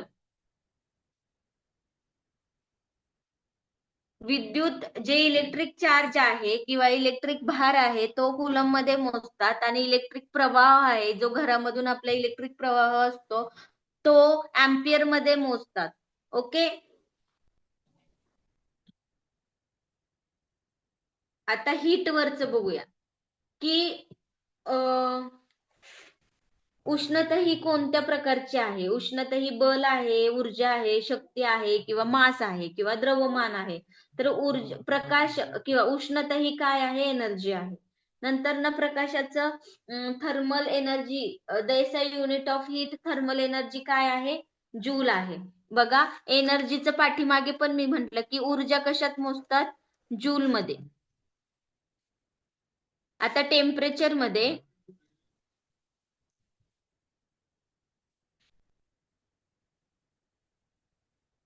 थर्मल एनर्जी कशामध्ये मोजतात? जूल मध्ये. बिकॉज हे पण टेम्परेचर हे ऊर्जाचंच एनर्जी बेस्ड लेवल आहे. सो थर्मल एनर्जी किंवा टेम्परेचर हे कशामध्ये, सॉरी टेम्परेचर नाही म्हणता येणार इथं, heat. I am so sorry. Temperature म्हणजे तापमान आणि हीट म्हणजे उष्णता. आपण उष्णताचं बघतो. हीट उष्णता, त्याला पण आपण डिफाईन केले की ऊर्जा. तर ते थर्मल एनर्जी हे ऑलवेज कशात तुम्ही मेजर करणार आहे? जूल मध्ये. बिकॉज त्यांनी सांगितले की उष्णता हे ऊर्जेचाच प्रकार आहे. सो थर्मल एनर्जी जूल मध्येच आपण मोजणार आहे. ओके.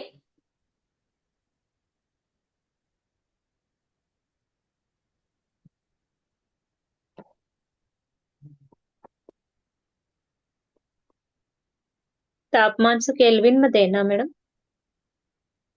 हो, टेम्परेचर केल्विन.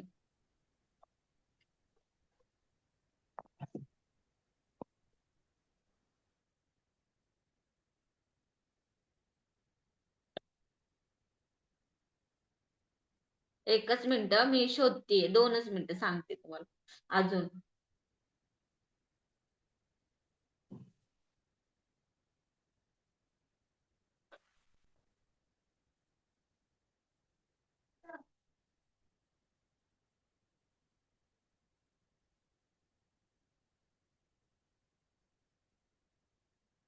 आता बघा, खालीलपैकी कोणत्या विशिष्ट उष्माकती सर्वात जास्त आहे? म्हणजे which of the following has the highest specific heat capacity. आणि तुम्हाला खाली काय काय दिले बघा: लोखंड, पाणी, तांबे, अल्युमिनियम. तर उष्ण सगळ्यात जास्त काय होऊ शकतं? त्यांनी सांगितलं खालीलपैकी कोणत्या विशिष्ट उष्माकती सर्वात जास्त आहे? तर ऑब्विसली काय असणार आहे? पाणी असणार आहे. त्याचा आन्सर पाणी आहे. आणि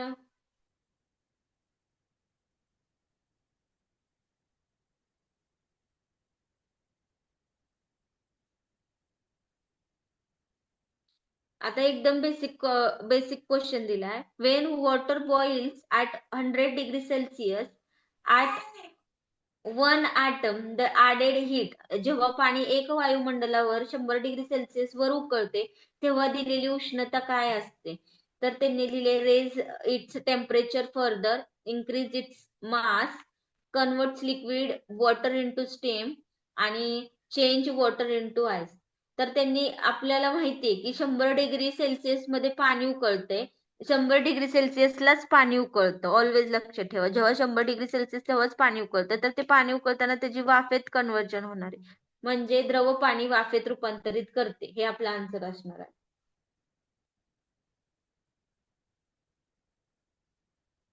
आणि जे न्यूमेरिकल बेस्ड आहेत क्वेश्चन ते तुम्हाला PDF थ्रू सेंड करायला सांगते सरांना.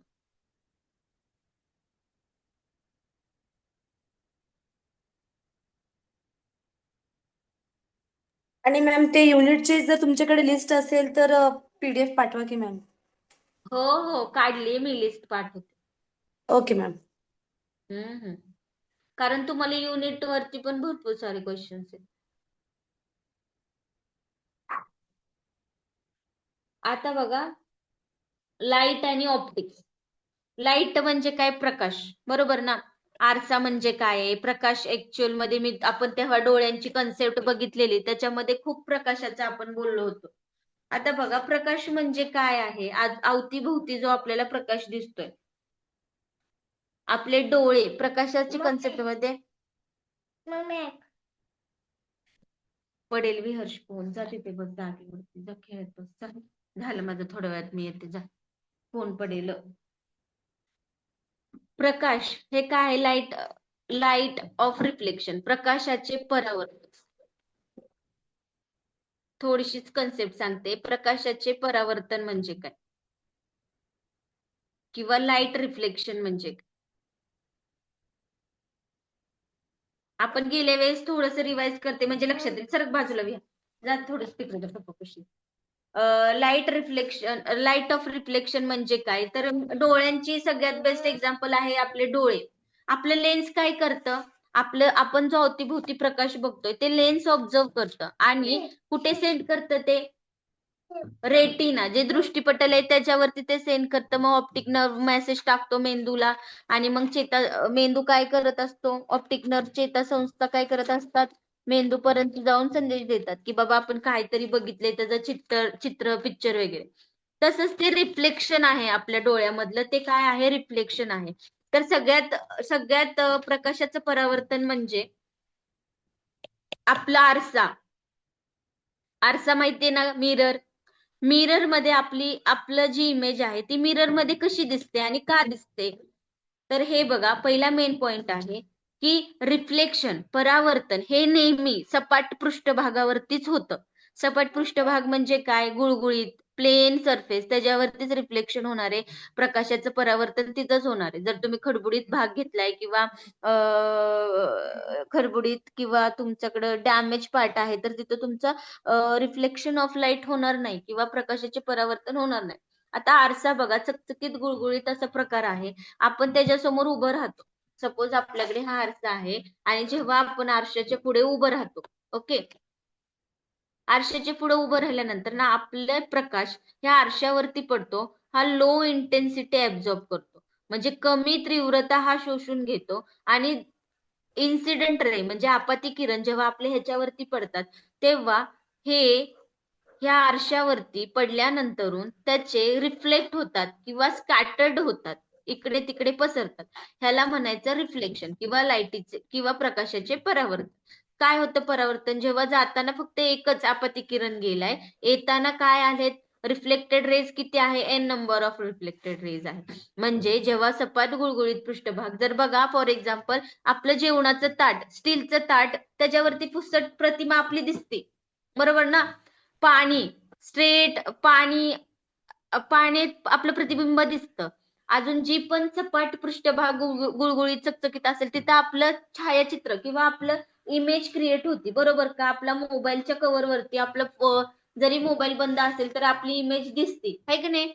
हे काय होतं, ही जादू आहे का, नाही. हे काय आहे, लाईट ऑफ रिफ्लेक्शन आहे. म्हणजे जे गुळगुळीत पृष्ठभाग आहेत ते काय करतात, रिफ्लेक्शनचं काम करतात, प्रकाशाचे परावर्तन करण्याचं काम करतात. त्याच्यामध्ये पण खूप लेन्सेस आहेत, कोणतं, कॉन्व्हेक्स, कॉन्केव्ह, बरोबर. हे त्याच्यामध्ये आहे प्रकाशामध्ये. असं बेसिक थोडंसं मी तुम्हाला आयडिया दिली काय आहे बाबा प्रकाशाची परावर्तन, लाईट ऑफ रिफ्लेक्शन म्हणजे काय आहे. आता त्याच्यावरती तुम्ही बघा की प्रकाश हा हाय स्वेटर मध्ये, लाईट ट्रॅव्हल्स फास्टेस्ट इन, की प्रकाश सर्वात जलद कोणता प्रवास करतो, हवेमधून करतो, जा तिकडे बस, हवेमधून करतो, पाण्यामधून करतो, काचेमधून करतो का व्हॅक्यूम मधून करतो. तर त्याचा आन्सर आहे निर्वात म्हणजे व्हॅक्यूम. ओके, अजून बघा,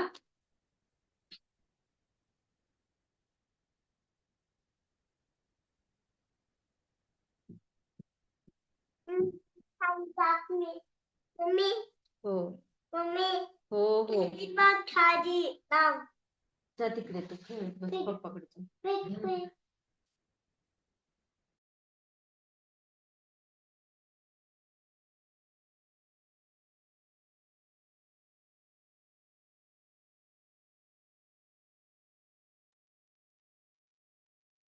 अजून द स्पीड ऑफ लाईट बघा, निर्वात प्रकाशाचा वेग सुमारे किंवा vacuum light in vacuum is approximately किती असतं, मीटर पर सेकंड. निर्वात प्रकाशाचा वेग सुमारे मीटर पर सेकंद असतो. फाडलंच का हे. Which of the following is transparent medium. Transparent medium काय आहे, तुम्हाला आता ह्याच्यामध्ये दोन, पारदर्शक आणि अपारदर्शक. अपारदर्शक वरती आपली इमेज फॉर्म होते का. अपारदर्शक म्हणजे जर खडबडीत, आहे. अपारदर्शक अपारदर्शक म्हणजे काय असतं? ऑपिक्यू जे आहे त्याच्यावरती आपली इमेज दिसते का? नाही दिसत. का नाही दिसत? बिकॉज ते खडबडीत पृष्ठभाग असतो, त्याच्यावरती आपली इमेज क्रिएट होत नाहीये. हे 2-3च कन्सेप्ट आहे ज्याच्यावरती तुम्हाला अख्खे क्वेश्चन्स आन्सर समजून जातात. जर तुम्हाला बेसिक कन्सेप्ट माहिती असेल तर तुम्ही लॉजिकल बेस लावून त्याचे आन्सर्स म्हणजे पर्यायामध्ये रेकग्नाइज करू शकता. आता सपोज जर तुम्हाला प्रकाशाचं माहितीये की बाबा की प्रकाश हा नेहमी पारदर्शक किंवा गुळगुळीत भागांवरतीच रिफ्लेक्ट होतो. तर आता इथं पर्याय दिलेत, लाकूड दिलंय, काच दिले, धातू दिलेत, विटा दिल्यात. तर ऑब्व्हियसली परावर्तित कशात होणार आहेत? लाईट काचेवरती, बरोबर? When light goes from air in to water, जेव्हा प्रकाश हवेमधून पाण्यात जातो तेव्हा ते काय करतात? गायब होतो, थांबतो, मंद होतो, जलद होतो. तर काय होतो? मंद होतो. रिफ्लेक्शन ऑफ लाईट, प्रकाशाचे अपरिवर्तन म्हणजे काय? अपरिवर्तन म्हणजे काय? तर bending of light when its reflect, परावर्तन होताना वाकणे. Bending of light when it passes from one medium to another, एका माध्यमातून दुसऱ्या माध्यमात जाताना वाकणे. Splitting of light into colours, प्रकाशाचे रंगात विभाजन होणे. लाईट स्टॉपिंग, प्रकाश थांबणे. ह्याच्यामध्ये तुम्हाला 4 प्रकार दिलेत. तर काय आहे? रिफ्लेक्शन ऑफ लाईट इज काय आहे? रिफ्लेक्शन ऑफ लाईट इज एका माध्यमाकडून दुसऱ्या माध्यमात जाताना वाकणे. हा आहे पर्याय क्रमांक 1. प्रकाशाचे अपरिवर्तन अपरिवर्तन म्हणजे काय आणि परावर्तन म्हणजे काय? परावर्तन म्हणजे परावर्तन सपाट म्हणजे जर जागेत ही तसं होतं. हा की माझा हा इन्सिडन्स रे आहे, आपाती किरण आहे, हा पडलाय ह्याच्यावरती, तर हे परावर्तित होतं. पण हा जातानाच असा बेंड होऊन गेलाय, तर ह्याचं रिफ्लेक्शन होणार आहे का? नाही होणार. तर त्याचं त्यांनी दिले माध्यमातून दुसऱ्या माध्यमात जाताना वाकणे. द फेनॉमिना, पांढऱ्या प्रकाशाचा त्याचा घटक रंगामध्ये विभाजन करण्यासाठी कोणती घटना, काय त्या घटनेला काय म्हणतात? तर तिथं आहे डिस्पर्शन. डिस्पर्शन म्हणजे विवर्तन. पांढरा प्रकाशाचा त्याचा घटक रंगामध्ये विभाजन करण्याची घटना काय म्हणतात? The phenomena of splitting off white light into the constitute colour is called dispersion किंवा विवर्तन. अ प्रिझम इज युज्ड टू, प्रिझमचा वापर काय करण्यासाठी होतो? प्रिझम पाहिले? प्रिझम मधून आपण एक रे सोडतो, आपल्याला किती कलर भेटतात? प्रिझम माहितीये ना? असं प्रिझम असतो, इथून एक कलर जातो आणि ते असं स्कॅटर्ड होतो, किती कलर स्कॅटर्ड होतात, माहितीये ना प्रिझम? प्रिझम नाही माहिती? नाही. प्रिझम 5वीच्या नाहीतर 7वी 8वीच्या पुस्तकात आहे बघा. प्रिझम म्हणजे आता सपोज एक काच घेतली, सपोज ते पिरॅमिड सारखं असते काचेचा प्रिझम. आता सपोज हे नाहीये तुमच्याकडे, जर तुमच्याकडे एखादी काचचा एक ठोकळा असेल किंवा काही, जर त्याच्यामधून आपण एक रेज काढली ना, तर ते कलर मध्ये कन्व्हर्जन करतात. त्यालाच आता मी तुम्हाला एक पॉइंट सांगितला की पांढरा प्रकाश हा रंगामध्ये विभाजन करतो, त्याला कोणती घटना म्हणतात? तर त्याला म्हणतात डिस्पर्शन म्हणजेच विवर्तन. आता आपल्याला प्रश्न बघा, त्या विवर्तनावरतीच काय विचारले, प्रिझमचा वापर काय करण्यासाठी होतो? तर डिस्पर्ट लाईट करण्यासाठी होतो, कारण त्याच्यामधून कलर बाहेर येतात.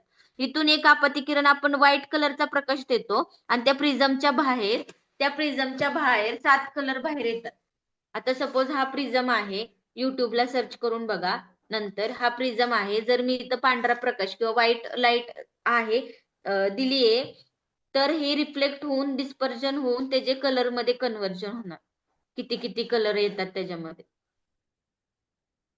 रेड, ब्ल्यू, काय 7 रंग जसे इंद्रधनुष्याचे येतात तसेच तेवढ्या फिकट स्वरूपाचे इतर रंग येतात. त्यालाच प्रकाशाचे विवर्तन करण्यासाठी प्रिझमचा उपयोग होतो.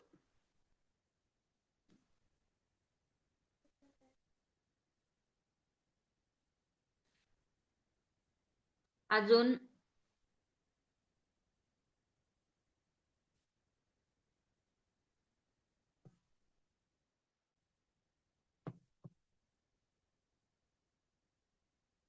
आता बघा,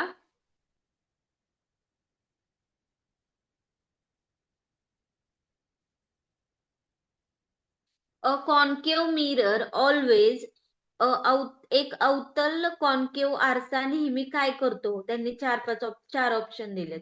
काय करत असतो तो? प्रकाश किरणांना एकत्र आणण्याचं काम करत असतो, बरोबर ना? आपण डोळ्यांच्या ह्याच्यामध्ये बघितलेलं कॉन्केव लेन्स वापरतात. कॉन्केव लेन्सचं फंक्शन काय आहे? ते काय करतं? जो बाहेर प्रकाश दिसतोय त्याला एकत्र आणण्याचं काम काय करत असतो? कॉन्केव लेन्स करत असतो. तर कॉन्केव लेन्सची संकल्पना किंवा त्याचं कन्सेप्ट काय आहे त्यांनी सांगितले की एक अवतल कॉन्केव आरशाचं फंक्शन काय आहे किंवा तो ऑलवेज काय वर्कआउट करतो, तर ते कन्व्हर्स लाईट रेज म्हणजे प्रकाश किरणांना एकत्र आणतो. ते आहे कॉन्केवचं फंक्शन किंवा कार्य. Focal length of convex lens is उत्तल कॉन्व्हेक्स भिंगाचे फोकल अंतर काय असते? पॉझिटिव्ह, सकारात्मक असते. A ray of light parallel to the principal axis of convex lens will मुख्य अक्षाशी समांतर असलेला प्रकाश किरण उत्तल भिंगात गेल्यावर काय करेल? दुसऱ्या बाजूच्या फोकल पॉइंट मधून जाईल. आता हे डीप मध्ये एकदम आता की उत्तल भिंग कॉन्केव भिंग त्याच्यामध्ये प्रकाशाचे परावर्तन वेगवेगळे असतात. तर ते थोडस तुम्ही रीड आउट करा, त्याच्या थ्रू पण क्वेश्चन्स येऊ शकतात. Power of lens is define, भिंगाची शक्ती कशी परिभाषित केली जाते? भिंगाची शक्ती power of lens define in metre, always define in metre. जेव्हा उत्तल भिंगाचा वापर वास्तविक प्रतिमा बनवण्यासाठी केला जातो तेव्हा तयार झालेली प्रतिमा ही कशी असते? वास्तविक किंवा उलटी. कशी असते? जर when a convex lens is use to from a real image, the image form आज वास्तविक आणि उलटी. आता आपल्या आरशातली प्रतिमा आपली वास्तविकच असते, पण कशी असते? आरशामध्ये ABCD चे लेटर कसे दिसतात? उलटे उलटे दिसतात, उलटे. सगळे नाही दिसत, थोडेफार दिसतात, है की नाही? हो. तशी आपली प्रतिमा पण उलटी म्हणजे पाय वर डोकं खाली अशी नाही दिसत. डावा उजवा असं होतं का आरशात? हो. हा होतो. म्हणजे होतो. म्हणजे त्यांनी काय सांगितलंय, रिअल पण असते फक्त इन्व्हर्टेड, की वास्तविक पण आहे ती इमेज फक्त उलटी असणार आहे. ओके. अजून हे झालं प्रकाशावरून अजून इरेक्ट इमेज कोणती? मॅग्निफाईड, आभासी, उभी वाढलेली इमेज. थोडस आता मी तुम्हाला थोडेसे कन्सेप्ट सांगितले, त्याच्याशी रिलेटेड क्वेश्चन सांगितले. तुम्ही पण थोडासा अभ्यास करा आणि अजून तुम्हाला काही सापडतंय का बघा त्याच्याशी रिलेटेड. अजून आपण आता साऊंड बघा. साऊंडचं थोडस सांगते तुम्हाला. साऊंड म्हणजे काय? ध्वनी कसा उत्पन्न होतो आणि साऊंडचं युनिट काय आहे? अजून डेसिबल. आणि साऊंडचं युनिट काय आहे? आपल्याला किती डेसिबल किंवा डेसिबल मध्ये ऐकू येतं किंवा केवढा जास्त आवाज आपल्या कानांना नको तीव्रता, असतो, ध्वनीची तीव्रता.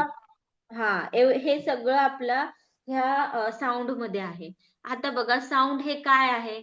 एका माध्यमातून दुसऱ्या माध्यमाकडून हवेच्या तरंगामधून जाणार साऊंड हा कसा ट्रॅव्हल करतो? एअर मार्फत ट्रॅव्हल करतो, तो पाण्यामार्फत ट्रॅव्हल करतो, तो सॉलिड थ्रू पण ट्रॅव्हल करतो, पण त्याची सगळ्यांची क्षमता डेन्सिटी कमी कमी आहे. आता जेव्हा हवेमधून ट्रॅव्हल करतो तो डिरेक्टली होतो. जर मी भिंतीच्या अलीकडून आवाज देते पलीकडच्या माणसाला, तर तो आवाज जास्त जाणार नाही, जाईल पण थोड्या प्रमाणात जाईल किंवा जाणारच नाही जर लॉंग डिस्टन्स असेल तर. पण मी इथून 1 मीटर असलेल्या अंतरावरती किंवा 30 मीटर अंतरावरती किंवा 100 मीटर अंतरावरती असणाऱ्या माणसाला जर मी इथून जोरात ओरडून हाक मारली किंवा नॉर्मली 1 मीटरच्या माणसाला आवाज दिला तर त्याला तो आवाज जाणार आहे. बिकॉज ऑफ साऊंड हा कसा ट्रॅव्हल करतो? हवेतून तरंग म्हणजे जसे वेव्ज असतात, लाटा असतात, त्याप्रमाणे तो ट्रॅव्हल करतो. ह्या वेव्ज मधून तो ट्रॅव्हल करत असतो. म्हणजे A पॉइंट कडून B पॉइंट कडे मला जायचं आहे, तर साऊंड असा ट्रॅव्हल करत जाणार आहे. ओके. जेव्हा इथून ते इथपर्यंत जे डिस्टन्स आहे ते एक पीक आहे, इथून ते इथपर्यंत जे डिस्टन्स आहे ते दुसरं आहे. म्हणजे हे ह्याच्यावरती तुम्हाला गणित पण आहेत साऊंड वरती.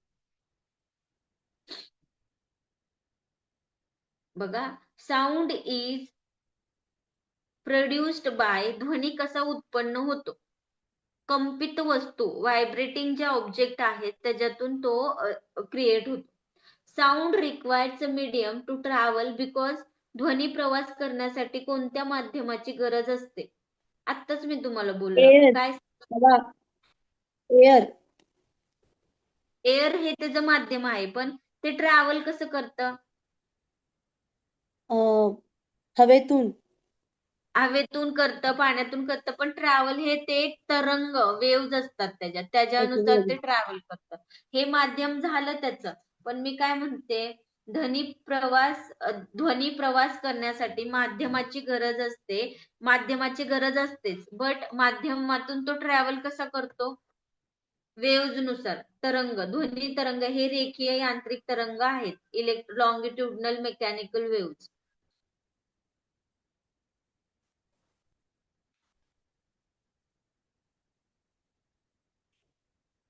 Frequency of sound wave is,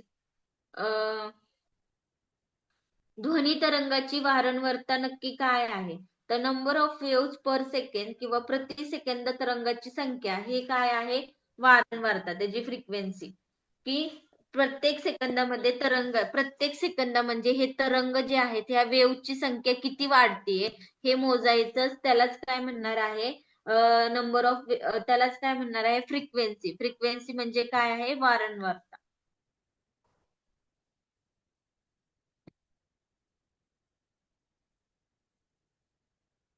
आता बघा, ध्वनीची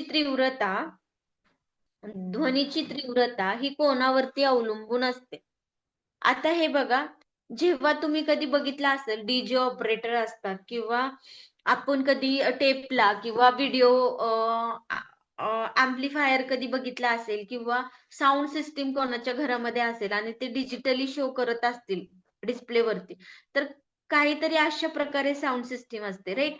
सॉन्ग असं कमी जास्त त्याच्यामध्ये बास, त्याचे ट्युनिंग वगैरे घेतलं तर, ओके. सारे ग म प ध नि सा मध्ये पण हे जे शब्द आहेत, सारे ग म प ध नि सा, ह्याच्यामध्ये पण संगीतकार जेव्हा हे सारे ग म प म्हणतो तेव्हा वेगवेगळे टोन देतो ना, सहाला दुसरं, ग ला दुसरं, वगैरे वगैरे. तसंच गाणं जेव्हा सुरू होतं तेव्हा कमी जास्त असं झालेलं कधी कोणी पाहिले का? हे जे आहे, ही जी पीक लेवल आहे, हे जे हायेस्ट पीक लेवल आहे त्याला म्हणतात अँप्लिट्यूड. त्याला काय म्हणतात? अँप्लिट्यूड. जी हायेस्ट पीक लेवल आहे त्याला म्हणतात अँप्लिट्यूड. सो त्यांनी काय प्रश्न विचारलाय? ध्वनीची तीव्रता कोणावरती अवलंबून असते? तर ध्वनीची तीव्रता ही अँप्लिट्यूडला मराठीतून आयाम असे म्हणतात, ओके, आयाम.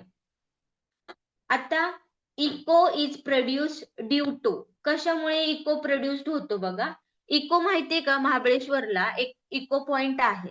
इको पॉइंट म्हणजे काय? आपण दिलेला आवाज किंवा काय आहे त्याचं परत परावर्तन होतं, ध्वनीचं रिफ्लेक्शन. तर ते का होतं तिथे? बिकॉज पहिलं तिथे टेम्परेचर खूप कमी असतं, आणि दुसरी गोष्ट म्हणजे जो आपण इको आहे किंवा इकोलाच काय म्हणतात? प्रतिध्वनी आहे, तो कशामुळे निर्माण होतं? तर ध्वनीचे परावर्तन. म्हणजे जो ध्वनी तुम्ही सांगितलाय, तिथं कोणताही आवाज दिलाय, तो रिफ्लेक्ट होतोय परत त्याच डिरेक्शनने, मागे जातोय का? नाही, तो रिफ्लेक्ट होतोय परत त्याच डिरेक्शनने, म्हणजे ध्वनीचे परावर्तन होतोय. इको कशामुळे निर्माण होतो? तर ध्वनीच्या परावर्तनामुळे निर्माण होतो. अजून काय आहे? द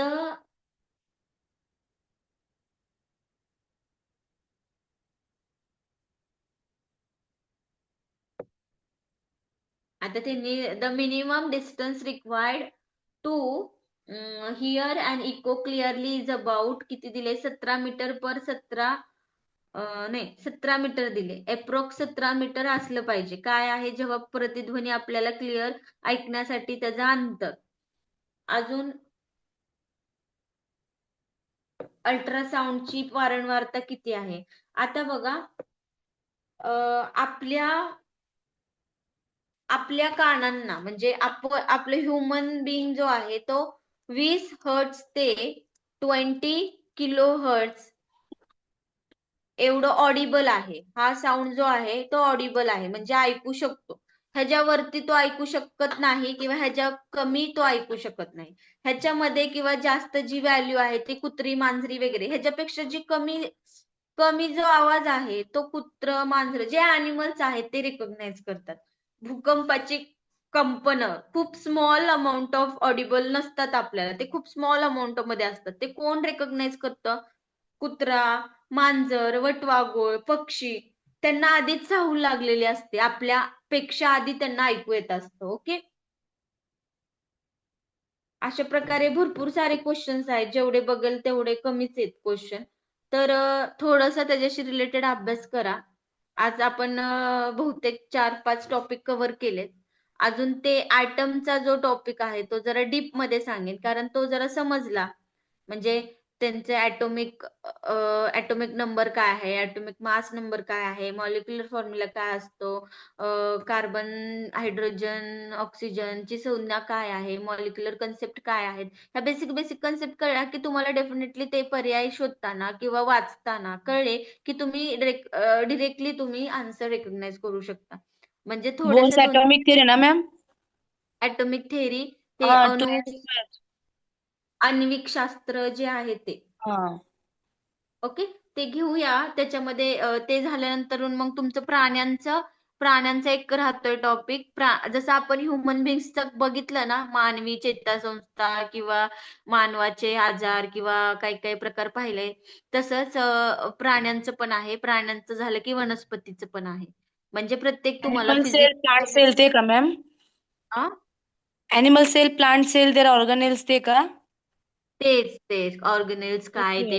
आता प्लांट सेल मध्ये तेच की ऑर्गेनेल्स वगैरे त्यांचे. हा. अजून येस. ते प्लांट्स मध्ये अजून कॉम्पोनंट्स ऑफ काय सेल. असतं?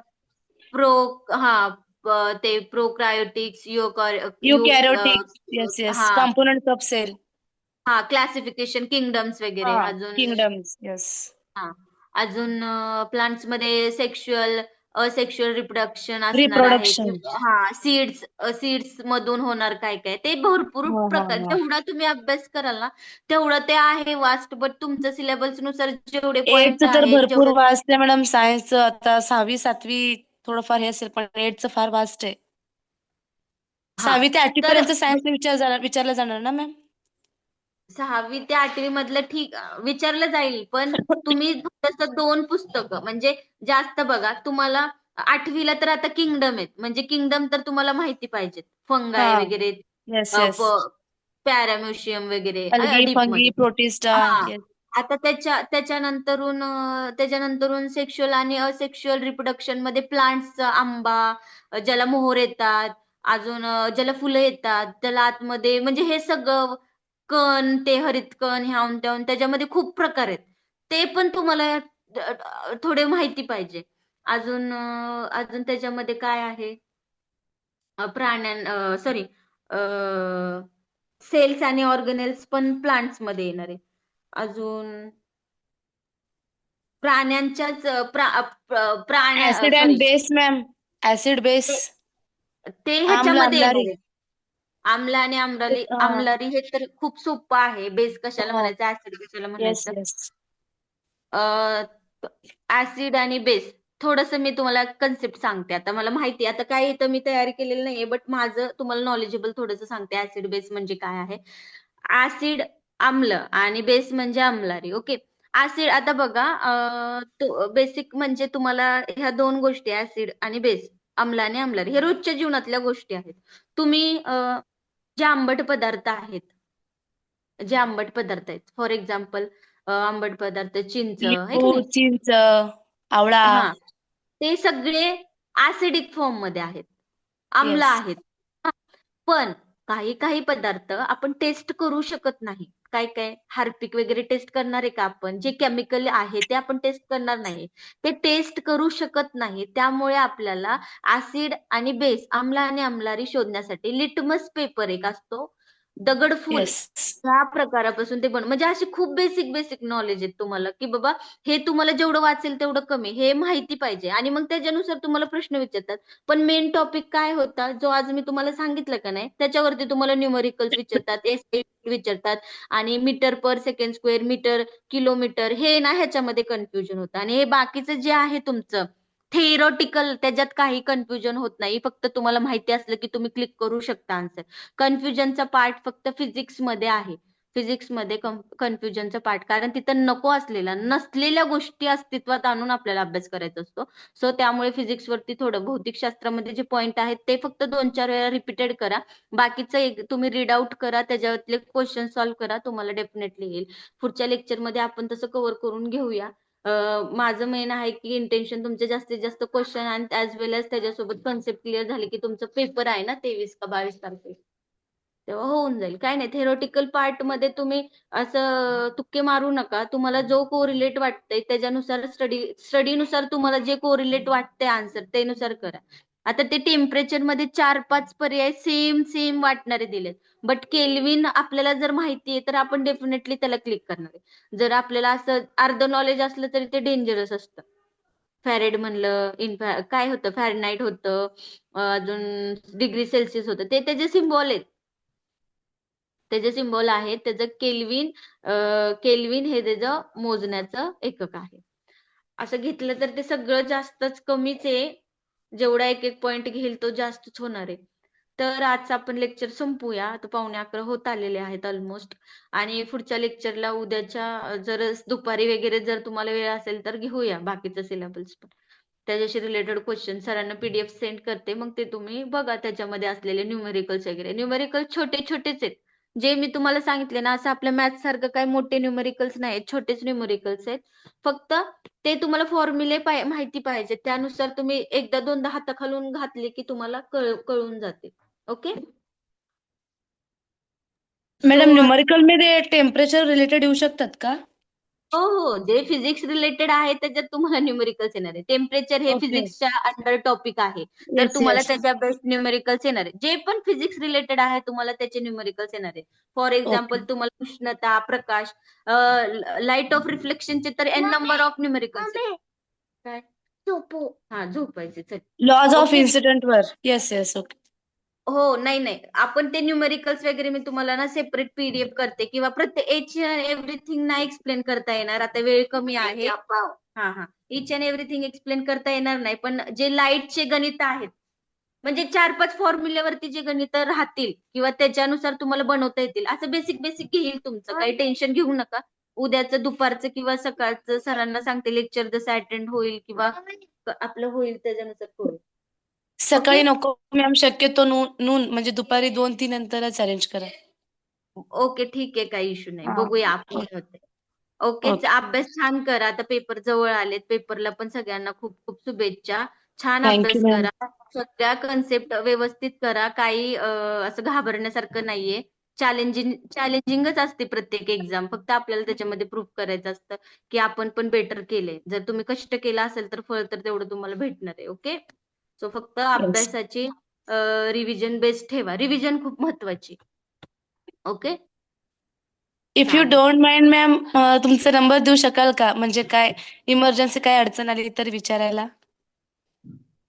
हो, चालेल ना, काही इश्यू. तुमचा नंबर द्या. मी हो.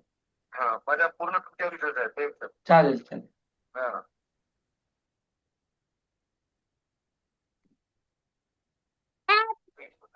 हो. कधी चुकीचं काम करत नाही. ते कुराणला म्हणतात की नाही, ते नमाज पडतात. हो. ते कधीच ओके. तर आपलं लेक्चर आपण आता इथं संपूया. Good night all of you. Okay. Okay.